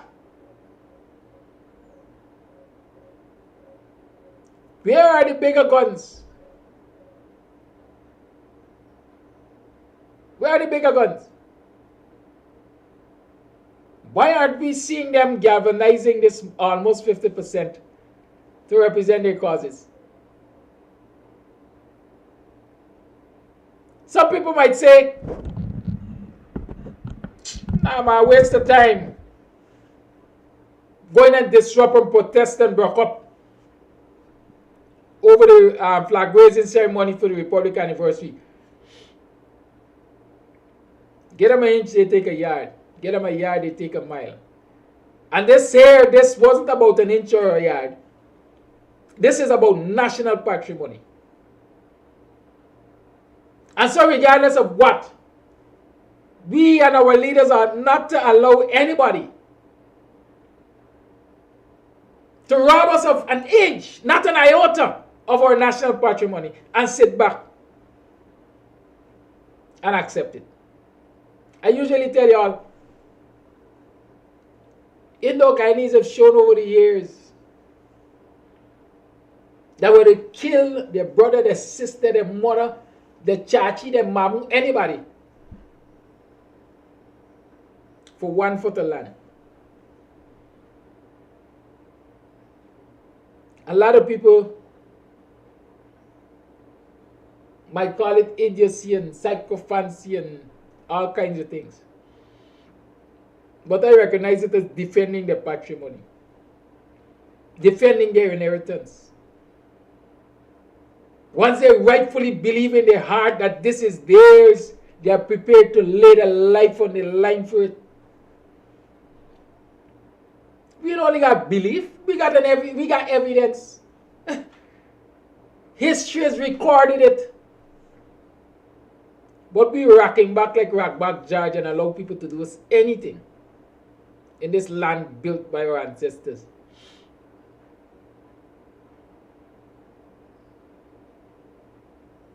Where are your heroes? Where are your ancestors? Where is your spirit of the ancestors?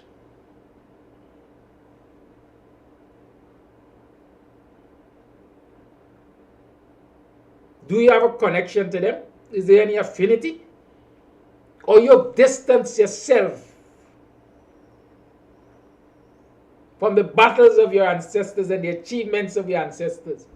Or you only want to claim some and disregard the others?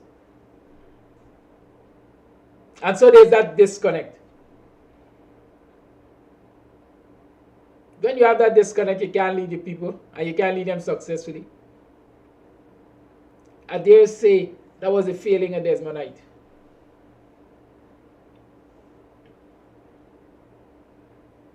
That is the failing of David Granger.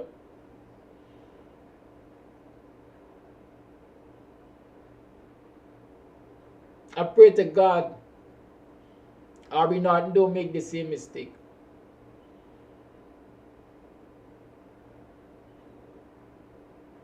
Just when I told himself, well, I'm president for all the people. Yes, you can be president for all the people. Granger tell himself, I am president for all the people. Yes, you can be president for all the people. But was all the people responsible for your existence, your upbringing, your success? All the people wasn't responsible for Desmondite becoming president.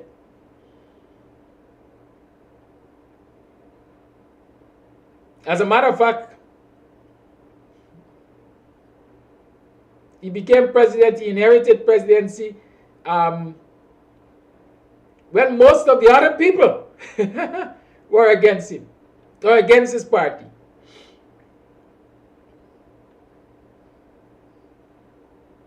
Granger wasn't made president by all of the people. When Granger became president, the margin of victory was 1 seat. And that's all. 1 seat, perhaps about 5,000 votes. or 6,000 to stretch it, because the votes are calculated based on seats are calculated based on votes and all of that.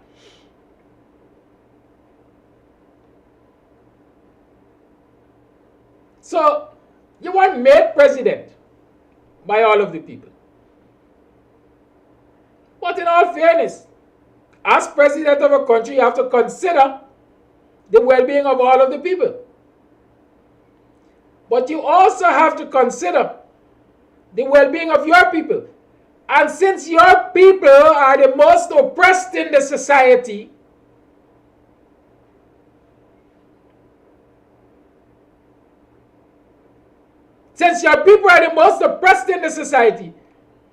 it is natural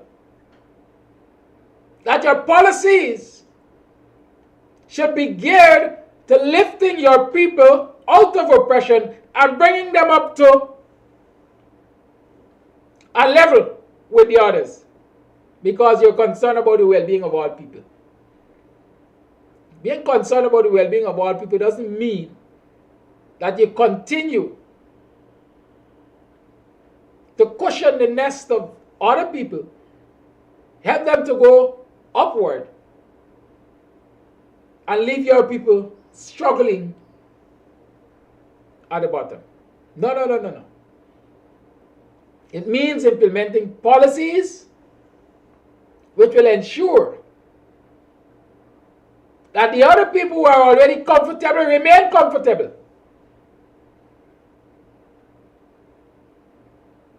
And your people who are uncomfortable become comfortable. And so when they get to that level playing field, may the fittest survive. But no. I'm president for all people. And so my policies will be generic. I will implement one policy to benefit everybody regardless of their access to resources.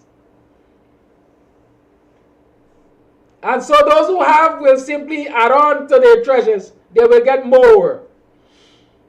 And those who don't have will remain not having, because they do not have the resources to capitalize on the policies which you implement.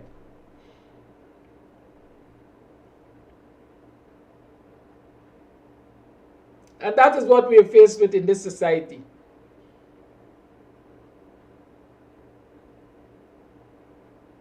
That is what we are faced with. That is what our leaders are exposing us to. But look across the aisle. Look across the aisle. And the other people who are now in government, with almost the same margin that you were in government, are doing quite the opposite of what you were doing.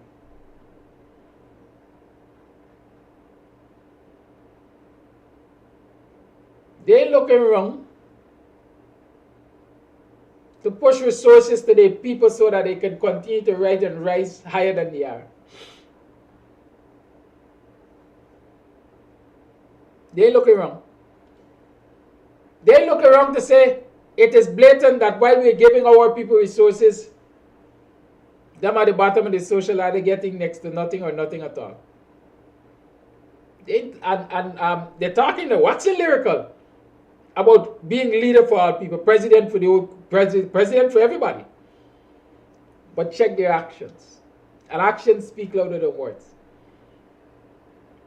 You know why? They're connected. They have disconnected themselves from their history. They haven't disconnected themselves from their quote-unquote motherland.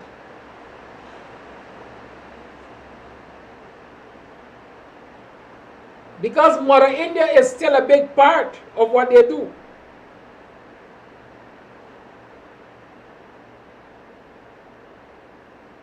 Y'all correct me if I'm wrong. I tell y'all a malicious bar this morning.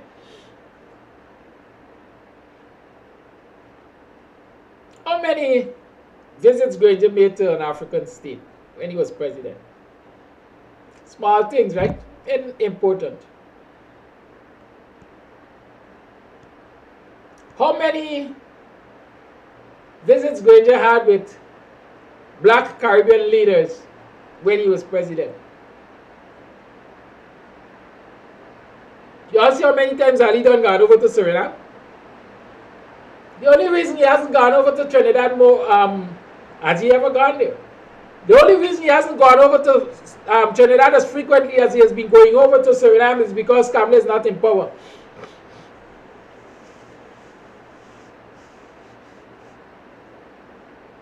Right?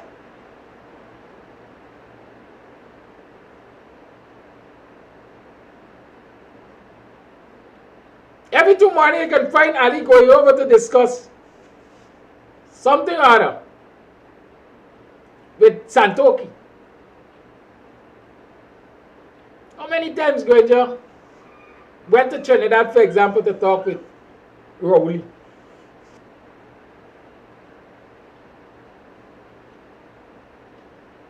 In Barbados to talk with Mia. Black leaders in the Caribbean.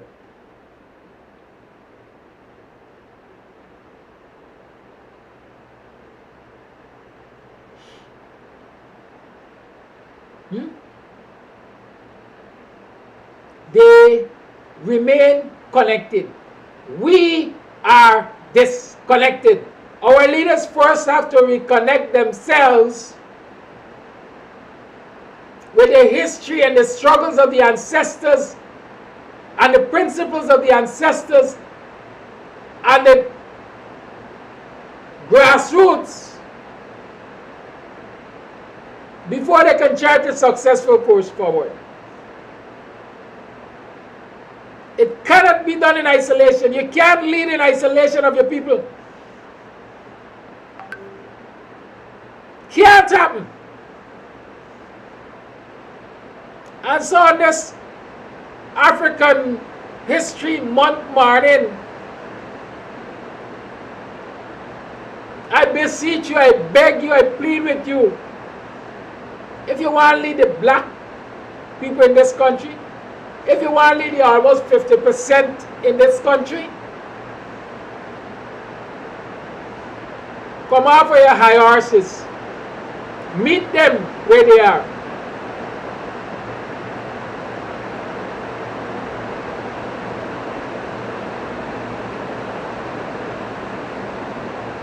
Meet them where they are. Disconnect. Teach a man how to fish. I ain't giving you no fish. I'm not going to give you any cash grant. Your local black leader said it. David Granger said it. Your diaspora black leader, the Ghanaian representative of the president, said it.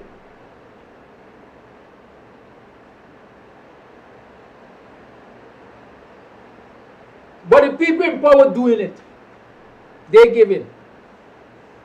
They're not only giving to their kind here, they're giving to Mother India.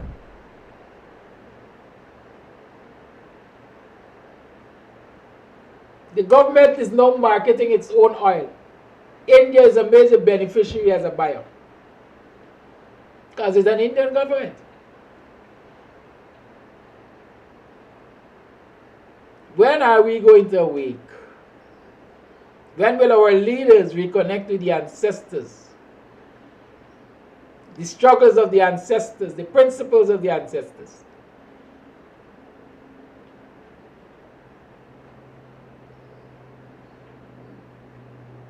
When will we put our next generation to sit at our feet and teach them the things that we know?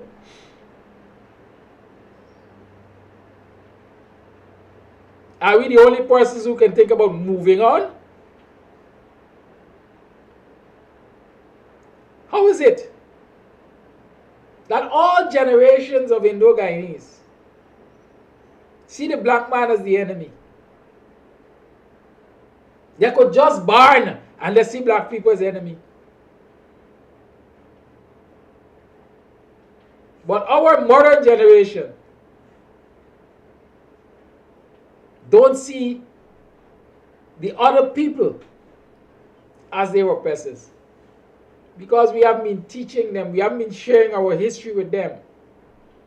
But the other people ensure that from generation to generation to generation to generation, their version of the history is passed on. And so you will always be an enemy in their eyes. While you're telling your other people, turn a blind eye. Can't lead successfully, can't succeed, can't win like that.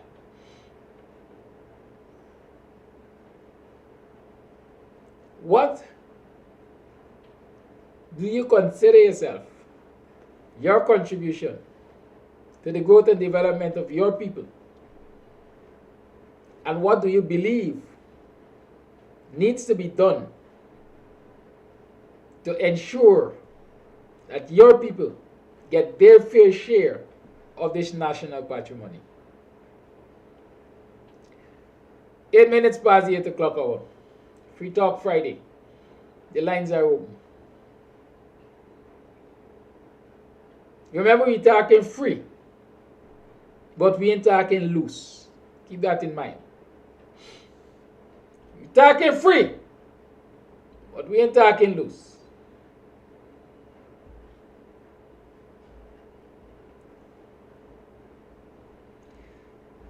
Don't let them fool you. Or even try to school you now.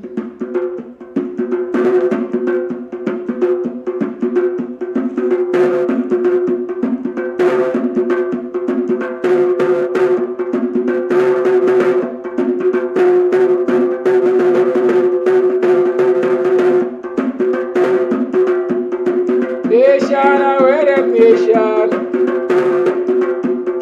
Nation away your nation.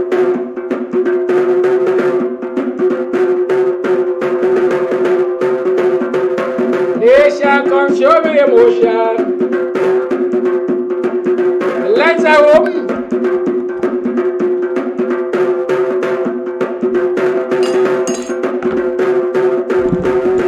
Call it.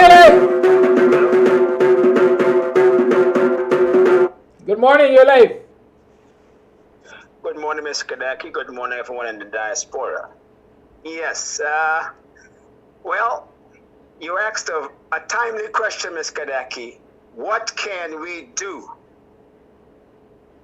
to get our equal share of our patrimonies of Guyana? Before I touch on that, you raise another question about how East Indian children seem as though when they're born,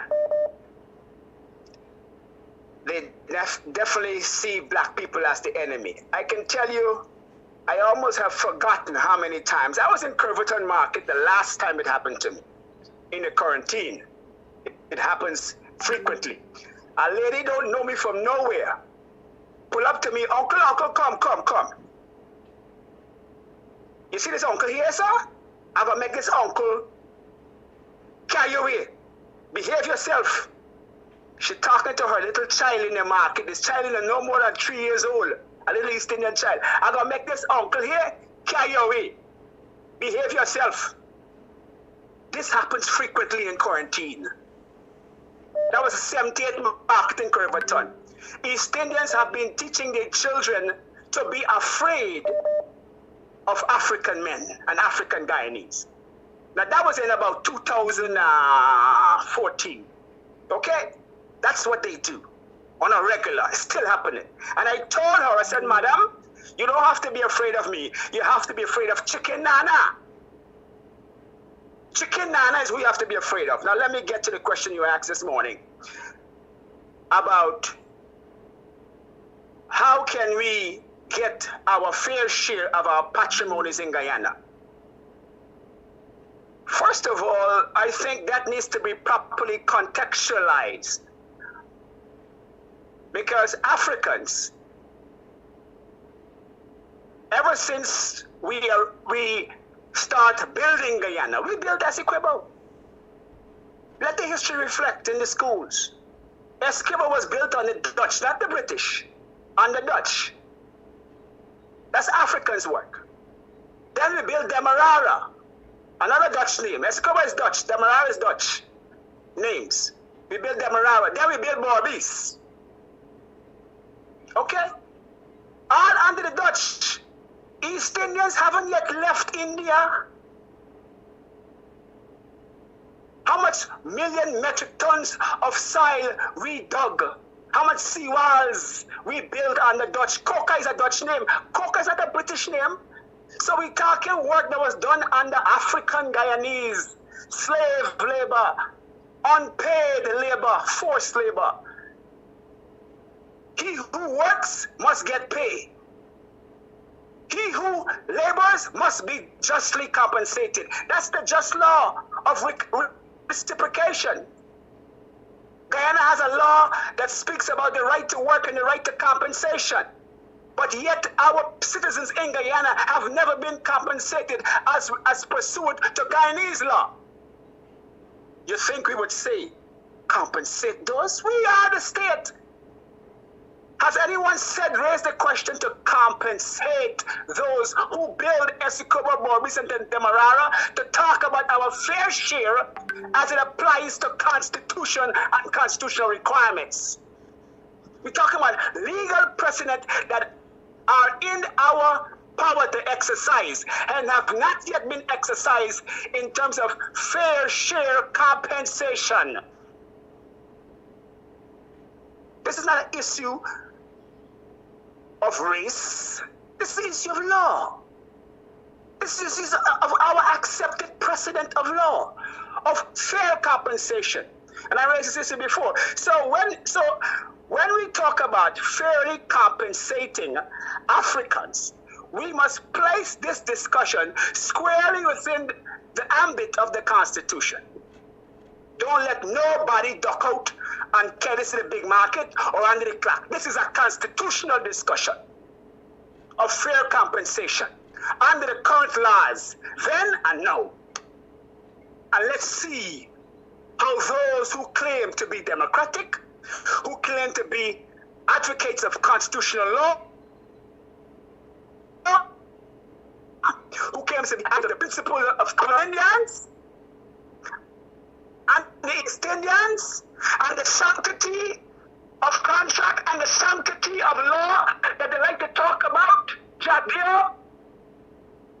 Where is the sanctity of law as it applies to compensation of Africans who have worked and not been compensated in the context of just compensation as the Constitution stands today? Let's talk Constitution. And let's see if Jack Dill is so much for the law and it's for this one Guyana that stands his mouth about restorative justice. Then let's have that discussion, Elford Ali. Put your money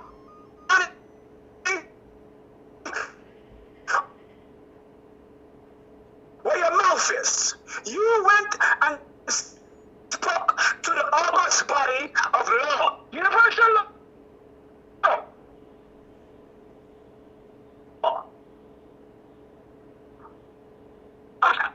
Pursuant to reparations that you raise in the United States, in the United Nations. And then when you come home, what do you say about that justice? As it pertains to the Constitution today, Elford Ali, in Guyana, have Africans been justly compensated in the context of justice? Justice delayed is justice denied, Elford Ali. So I'm not making up no stuff that can be substantiated. Anyway, so to answer the question, how can we fairly get our fair share? I think that discussion needs to be had a little bit more in the context of Guyana's current precedent on the books. Thank you for listening. Thank you for calling. Lines remain open. 6225933 is the number to call. Voice note. Morning, my brother. How are you doing? You're speaking nothing but facts. Nothing but facts this morning. I mean, that is the problem. Imagine before we make a speech and a statement talking about black people, we just say, I want to... always got to be the ones to be politically correct. Oh, we doing what we doing. If you want to talk and do things for black people, we have to study how the other people will feel. When they do things for their people, they don't feel, they don't study. You understand? They do what they got to do. They care how it look, they care how it sound. But we know, as a people, we don't want to student racism. The hell with that? Do what you got to do.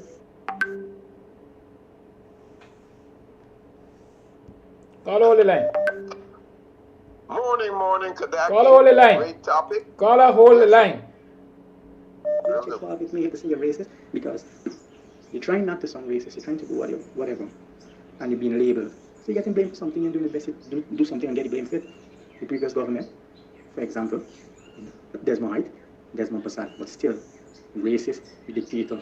You do good, the car, you do bad, the car. So why we can't just say what we got to say and do what we got to do? You don't care who feelings get hurt. God, they just don't care. They're doing it brat hard. The policies, everything they're doing, and they don't give a rat's ass. They don't. We think we want it. We got to adopt the same attitude. We just have to adopt the same attitude. Thank you for that voice note. Call your life. Morning, Kadaki, and morning, Guyanese. Great topic, and good to hear from Coffee and what he said. Now, for African Guyanese to really understand where we're coming from, is that reinforcement need to be taught. Besides, the school don't teach anything about ourselves. So it's up to our African Society organization in Guyana to formulate a plan. I don't know if they're doing that, which is to do some follow-up teachings about our history and just to understand how we arrive in Guyana. It's not like I had listened to Mahadio, I think it was, who was the GTT CEO, mentioned while they were protesting the oil and gas that Africans were they came to Guyana, and I think Mr. London was off guard and didn't catch him to actually correct him, is that we were brought in chains to Guyana. So what we've got to do is to also teach the children and the parents, because if parents don't know anything about their history, they can't teach the children. So discussions and bottom house teachings need to take place, in our community, to let at least reintroduce our history to our children and the adults that have no clue of whence we came from. When we look at the Indians, their navel string is still tied to India. When we look at the Africans, our navel string were cut from the motherland. So we have no kinship, right? Like that, like how the Indians do.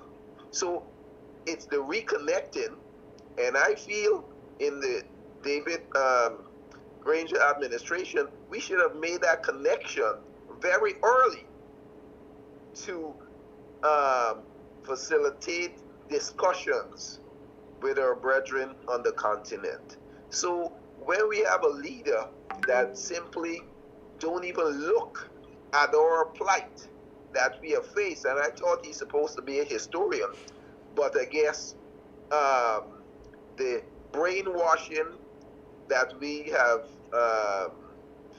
that we've had over the hundreds of years about the white man and the way they taught us Christianity, that we should be,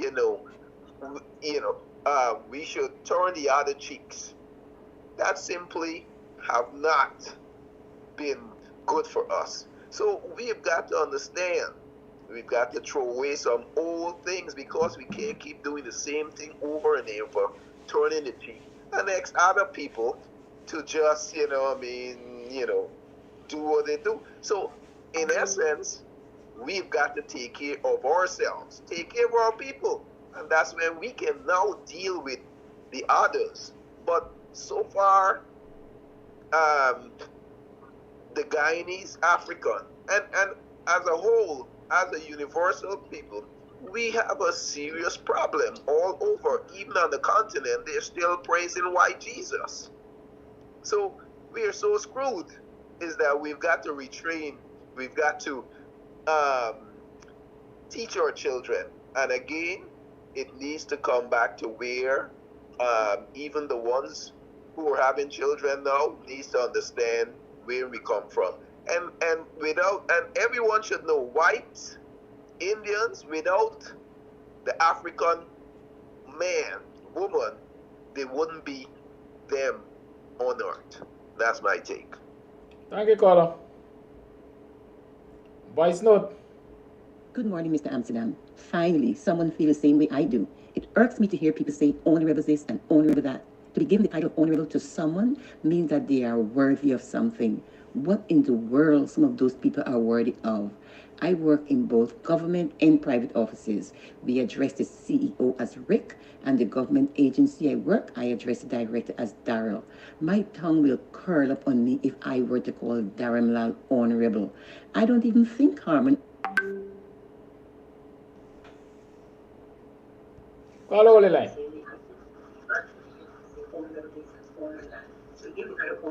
Or Granger should be addressed as honorable.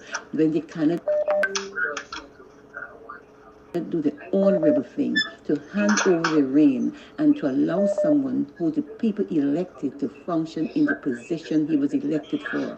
Guyana is too small to have Missy and Massa, and it seems that people are comfortable with it, especially our people, because the James Bonds and the likes feel privileged to hold umbrella over their Massa. I saw a clip, and I think it was Phillips at the airport, where someone opened his door and took out his luggage. Maybe that was part of his job, but why should there be those type of job in the 21st century? And of course, it was one of us, because that is the job they set aside for our people, and some of them do it proudly. It was similar to the scrappy food the white slave masters fed to the black slaves. Guyanese, especially us, have the worshipping mentality. To hell with it. Thank you. Call it live. Good morning. Hi, good morning, Kadaki. Good morning to listening public. In some cases, right, circumstances made we what we are today as blacks, right? In some cases, right? In other cases, black people in this country, right, we could rise above circumstances, but we just want to take handouts. We just want to stay where we are and just to depend upon people to give us this and give us that, right? Secondly, is that you look at the Indians. When the Indian cricket team comes down to Guyana, right, they all support the Indian cricket team. I don't think 10% of them would want to support West Indies. They all support Indian team, right? One year they had a football tournament here with India versus Guyana. I think it was at Border Ground. I have never seen so much Indian supported football yet in my life, right? Those who don't know about football, they were there. But you know why they were there? To support the Indians. So they all supported their own, but something is wrong with us, right? We're far from supporting our own. Thank you very much. That's my contribution. Thank you, caller. Voice note. Kadaki, good morning.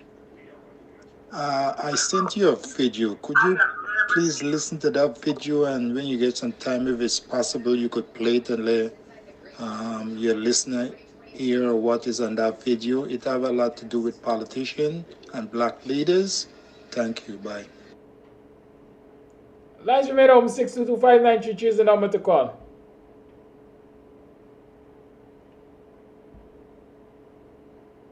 But on a serious note, to the extent that black relationships have survived as they have, What say you about that 400 years later?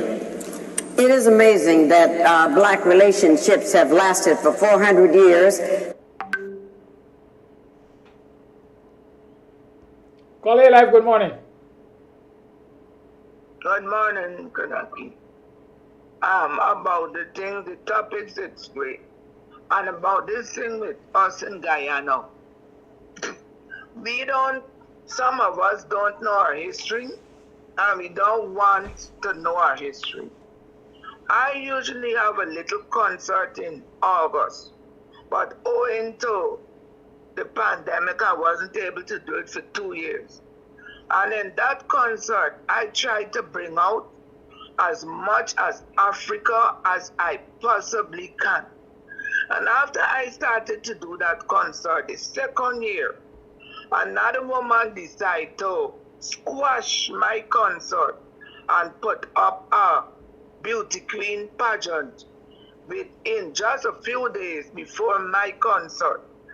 And the people who would normally support my concert would rush. But we as a people, many of us try to live away from our past. And because we have lived away from our past, we don't have anything to hold on to. Because a person without a past don't ever look to get a future. And when we talk about the other people, if you put a plate of 2 plates of food and you call a child who is not accustomed to the type of food, the child would scramble, they would even eat out the other person's plate. And the person who is accustomed may pick because they are accustomed. That's the same thing with the Indians in Guyana.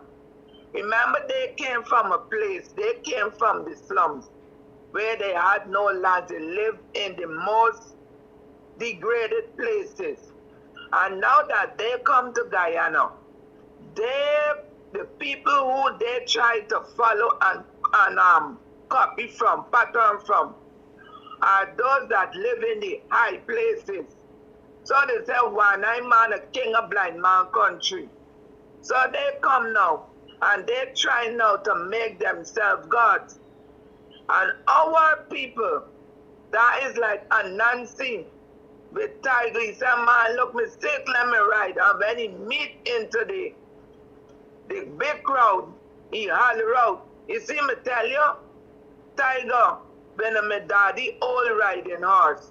And that's the same mentality of those who came from Calcutta. And we as Africans have got to start stomping out that. Because look at this big thing with James Bond. He tried to show that he is equal to them. And when he has his business going on, they don't support it.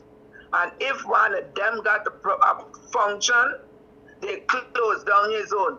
There is where you got to think. And you have got to treat these people how they are supposed to be treated. I don't suck up to this government, this install regime. If they were there, if they had won this election, yes. And I would not have been sucking up to them. And they are in there fraudulently. And lots of Africans. But say what I'm going to do, them is the government of the day. I got to live with them. I got to show them the respect. To who? So when you hear people, men and women, tell you another poor man or a woman those things, you turn up inside because you know, and the majority got the same mentality. And when it comes to the member of parliaments, I don't care if anybody vexed. They are showing the same thing, that they are inferior to the installed government. The place of the parliament buildings, that was a part of hallowed ground. There is where many of our foreparents, after coming off the ship at Stabroek, they used to be paraded on the same ground. The fire service was the cobblestone. However, they make the new market. We were paraded there and Parliament buildings. And they have disgraced our people. Because I didn't go into Parliament buildings for shed tears because I was not invited to a function that our other day hero Lyndon Forbes Sampson Burnham created for us. If they could do a flag raising there, I would have seek other places to do flag raising. But I would never have gone there to show my defeat to these people. And black people, Africans, you have to stand your ground. When you be member of parliament, and when it comes to member of parliament, I will always talk about Sherrod Duncan. Imagine Harmon was there, I think, I don't know, at that session where Dildo abused one of his members of parliament, and he did absolutely nothing to say that he's standing for this woman. And a junior member of parliament, that of Sherrod Duncan, was the person who got up and raged war for Indian women when all the other women in the members of the place there did nothing. And last but not least, I would like to say thanks to Rickford Burke for that protest he held out in low temperatures. I don't know what they didn't say the degree, but you could see they were all cold, and they stood up and they raised a protest against Dildo and the big house slave Phillips. And hats are become many people here said they would never do no protest, but I am glad that he did a protest and he hit home, because the man think on the house slave thought the building would have been bursting at its seams, and it did burst at its seams. We had about 5 persons. The first 2 women who went there, they went away. Because when they, no Americans with time, when they got there, no meeting, nobody wasn't there. Then a man went there with a child, he was locked out. And like about 3 to 4 other persons. That was the meeting. The Guyana contingent was far more than the people who went to the meeting. Rickford had a small group out in the ice. He still had more people for his protest than the house slave could have gathered for a meeting within a building that was well warmed because of heating system. So Rickford, beg yourself up, and all those people who went out there with Rickford, I would like to say thanks. I support you. I do go to protest. I am Ron DeLay. Thanks again, Rickford. And for these Guyanese who are here, who keep talking boots on the ground, they're typing it in. And when you say we got protest, suddenly you just hear they're living outside, so they can't come and protest. But enough of them, they're living outside for go to the big time fed for thing. They're flying back. Like I will tell to them flying for vote 2020, they flying for go upon the Republic parties them, but they just fly out when it's protest time. Bye-bye. Thank you, Rhonda. Good morning, Mr. Kadaki and all the listeners.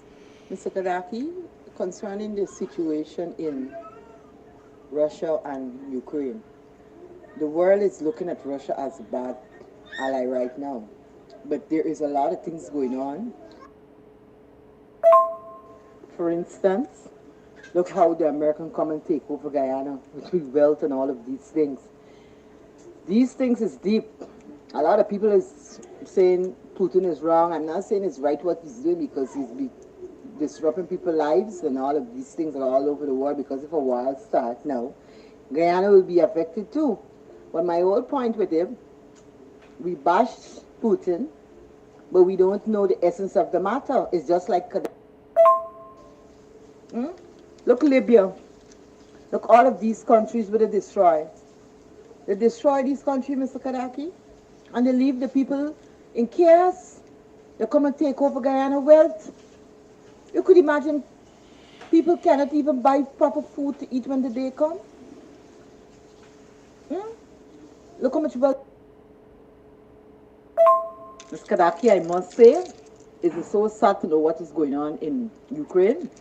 It is sad because if Putin really put down his foot on certain things, it's chaos in this world. This man have weapon could actually land in Washington, in the middle of Washington. So you could imagine if these things started to happen in this world, it's gonna be really sad. America got to stay out of people's countries. Just like other come and invade in Guyana, take away we money and all of these things, we gold, we diamond, we bauxite and all of these different things, and leave Guyanese people poor. This is what they want to do all over the world. A point of correction, I'm not sure the Americans came and took away anything. They were giving it. They were giving it by selfish politicians. Politicians are horse trading with our wealth. Allow us in office to steal, and we will allow you access to whatever you want. They didn't come with guns ablaze. They came with diplomacy. African Guyanese need to go back to the soil. They need to feed themselves, and from there, everything, the puzzle shall be fixed. They need to start feeding themselves. They mean kitchen gardens, they gotta go back to the soil, and all the other things gonna fit in place academically. But they need to go back to the soil. And they gotta start doing that from now.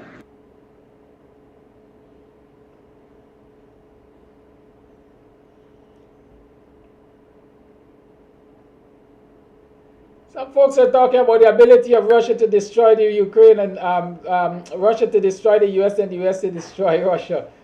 What I talk about, it is sad that in this so-called modern Europe, people are still fighting wars. ASK Promotion presents Countryside Laughs Saturday 23rd April at KAMS Place Sideline ng Buxton. Showtime 6 p.m. Tickets $1,000. Non-stop laughter. Countryside Laugh. You know this is the thing I can't take with you. You guys, like if I win this lottery money, I don't cast you aside. I'm gonna shopping spree with women or something. Well, you said it, not me. Nowhere in my argument did I mention anything about women. But that's a show way of that thinking. You know, yeah, woman is dead. Good. And since you hear about big money, you get different. Well, we will be fools if we don't get different. And my mama didn't raise a fool. The Lottery, written by and directed by Sharon Cadogan-Taylor and Ronald Hollinsworth. Don't miss The Lottery. Lines remain open. 6225923 is the number to call.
Is the US and Russia going to be involved in a tribal war?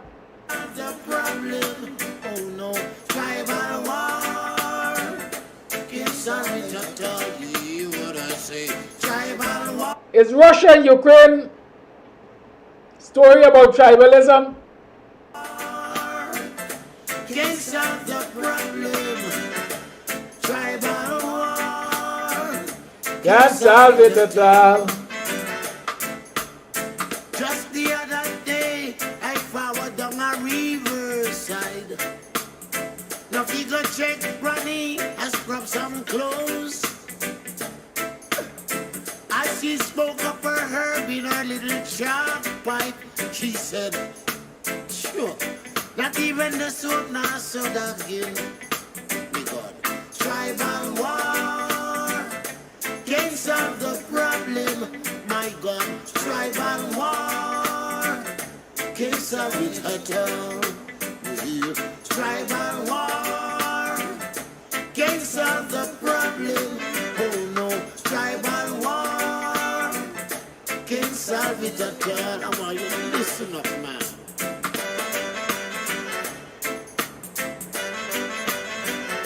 Into you, are you deaf? Wake up. The other day I saw a ladies' war. They were planning to march up to such house. Why? Caller. They say they are not getting any justice within the kitchen. You're live. Hello, good morning, Kidaki. You're live. Good morning to your listeners. Yeah, good morning.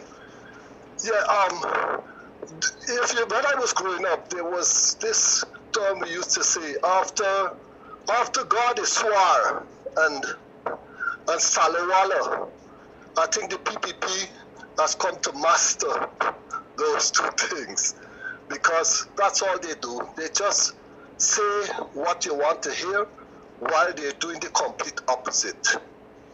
You know, and as black people, and not only, I mean, we're talking about majority. So when we say black people, we mean black people, and of course those who support the AP and UAFC. But this is Black History Month, so let's stick to primarily our people, black people.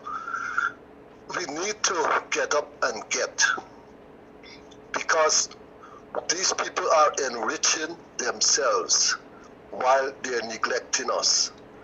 And we need to come away from individualism, because I've noticed a picture on Facebook with this lady Walton Desir and Anil Nandalan and the two other guys, the regional chairman, Region 4, and the next MP.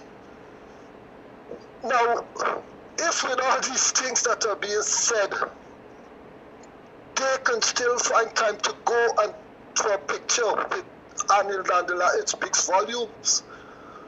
What are you really showing your constituents, the people you represent, who are suffering, but you finding time to go with, quote unquote, the enemy, and take out pictures and put on so that they can put on the social media? You know, it's a sad state of affairs for the black man, in not only in Guyana but in the world. We don't seem to get it. We don't seem to get it. And until we wake up, and that's why these programs are good. So keep on doing what you're doing, even though it can be frustrating at times, but keep on doing it. Because gradually, I think eyes will be opened, and over time, we probably will reap the benefit.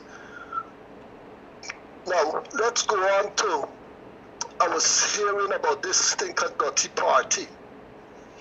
Now, I have a problem where we're kind of saying the young people and the young people. But program like these, which is yours and Mark and Rick Ford and all, I'm almost certain that young people don't listen to. It's more of the older folks' generation. the 40 and 50 and 60 years old and 70 who kind of find the time to listen to and contribute. So the 20 years old, the 21 years old and those people, they don't find time for these programs. So it is up to the parents who should have, after getting the information from these programs, should have gone back to your kids and say, oh, I hope you are not going to that thing. This is what it is, because the people are laughing at us. Sherrod is talking about Stink and Dirty and referring to them, and then they put on a party, Stink and Dirty, and our people turn up. It's a joke. It's a travesty. So, until us as parents, we got to keep taking the message back. We can't just listen to it and contribute on this forum and not take the message back to our kids. Call our kids, talk to our kids about it. We are the only race that refuse to speak race to our kids. Because if, as a parent, a black, if you're talking something negative about Indian or so, and your kids are wrong, you normally chase them away. Because it's just big people must hear. But there's no other race that chase away the kids. The kids are there listening in on the conversations where they're talking, black man is dog or hungry belly black man. The kids are there. They don't chase the kids away. So we need to come away from all of this to where we feel we're holier than thou. We're the only person. We were so given this white God and this Jesus and all of that, and then we're refusing to reject the white God, even though we know. I have family members who know the truth, but they still refuse. So until we wake up as a people, we're gonna continue to be where we are, and it will get worse. Generations to come, we might go back in slavery. By then, I will be dead anyway. Well, have a good weekend to you and your viewers, mate. Thank you, caller.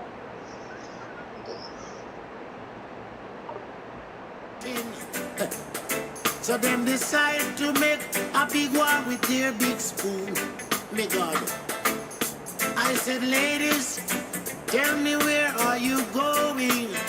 They said, I'm going to step up and fight for my Lord. Tribal war can't solve the problem. You hear? Tribal war can't solve it at all. Did you listen to me? Tribal war can't solve the problem. Tribal war can't solve it at all. Hear this. Another time I saw a youth man with an M16 just lying on his back. I say, youth man, tell me where are you going? He said, I'm going to stand up and fight for my right. You alone, tribal war can't solve the problem. Tribal war can't solve it at all. My God, tribal war can't solve the problem. Didn't you hear? Tribal war can't solve it at all. We should live in love. War can't do a thing. The arms of God is helpless. Fathers against sons, countries against countries. What do we need? All we need is love to live together. We don't need no war. ASK Promotion presents Countryside Laughs, Saturday 23rd April at KAMS Place, sideline ng Buxton. Showtime 6 p.m. Tickets $1,000. Non-stop laughter. Countryside Laugh. You know, this is the thing I can't take with you. You guys are like, if I win this lottery money, I don't cast you aside. I'm gonna shopping spree with women or something. Well, you said it, not me. Nowhere in my argument did I mention anything about women. But that's a sure way of that thinking. You know, yeah, woman is there. Good. And since you're here about big money, you get different. Well, we will be fools if we don't get different. And my mama didn't raise a fool. The Lottery, written by and directed by Sharika Dagan-Taylor and Ronald Hollingsworth. Don't miss The Lottery.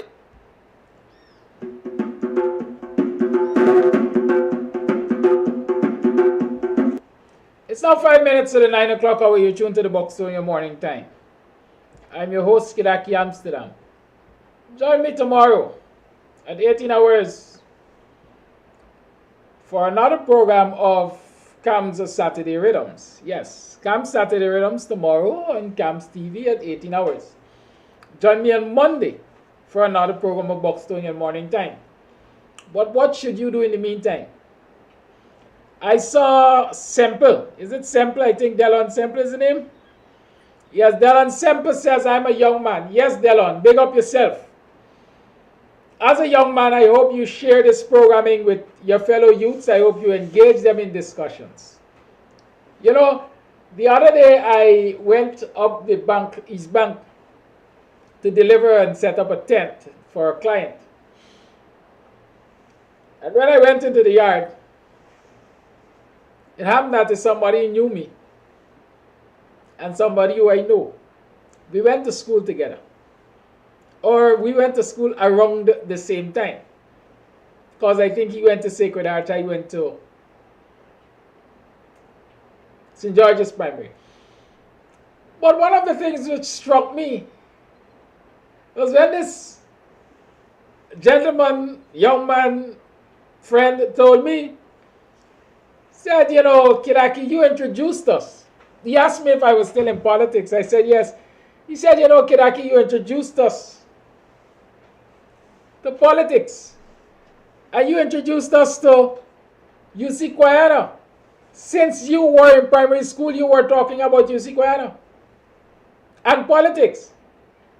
So, wow. The question is, what would have influenced me at that tender age to be discussing UC Guyana politics? Right? What business I had at that age discussing politics in UC Guyana? At primary school. At primary school, you're not more than, I think many of us leave primary school around 10 age, 9, 10, 11, dependent on whatever. Right? But imagine at age 9, 10, or even 11, I am talking politics and discussing the role of people like UC Guyana and so on. I don't think that happened by mistake. It means that I was being brought up in an environment of political awareness. Are we bringing our children up in environments of political awareness? Are we talking to our young people? Whereas leaders in our homes or leaders in our communities, are we talking to our young people? And so I'm happy to see Semper saying, I'm a young man and I'm here. I'm sure there's some other youths here. But I recognize what the caller was saying. And that a lot of young people do not pay attention to these things. It's about TikTok. Right? A lot of young, Rhonda mentioned that one of our villagers chose to host a beauty pageant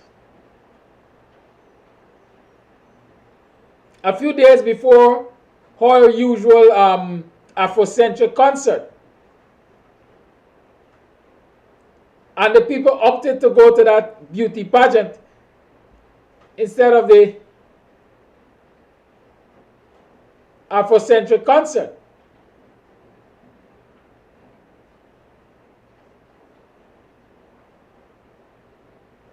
You know why?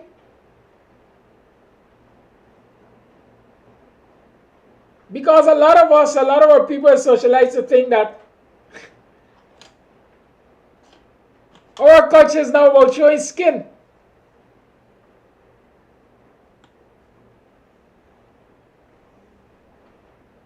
Right?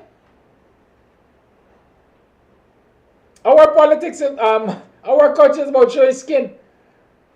Beauty is skin deep. Get manners. Good. Right? But what is the beauty pageant instilling in the minds of our youngsters? That you could dress up and doll up and strut your stuff when you make it out there? You have to have metal.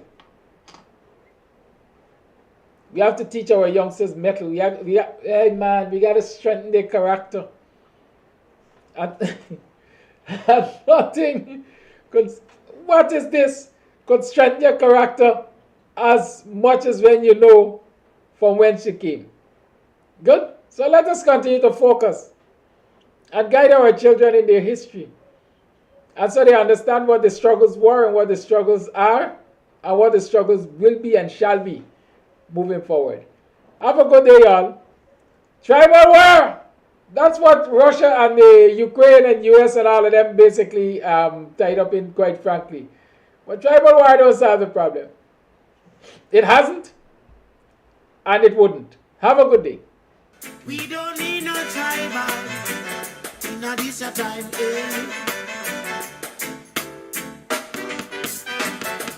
Tribal war can't solve the problem. Oh no, tribal war can't solve it at all. You hear what I say?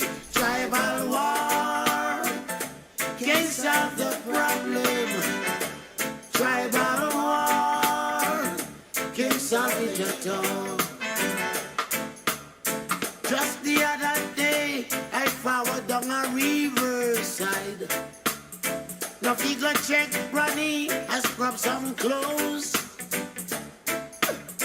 As she spoke up her herb in her little chalk pipe, she said, sure, not even the soap nor soda again.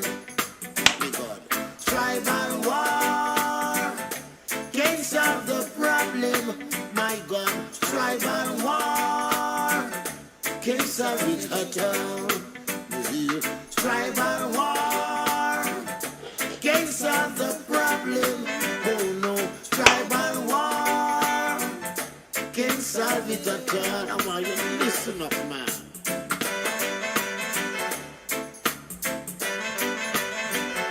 Into you, are you deaf? Wake up. The other day I saw a ladies' war. They were planning to march up to such house. Why? They say they are not getting any justice within the kitchen. So them decide to make a big war with their big spoon. Me God. I said, ladies, tell me where are you going? They said, I'm going to stand up and fight for my right. Tribal war can't solve the problem. You hear? Tribal war can't solve it at all. Did you listen to me? Tribal war can't solve the problem.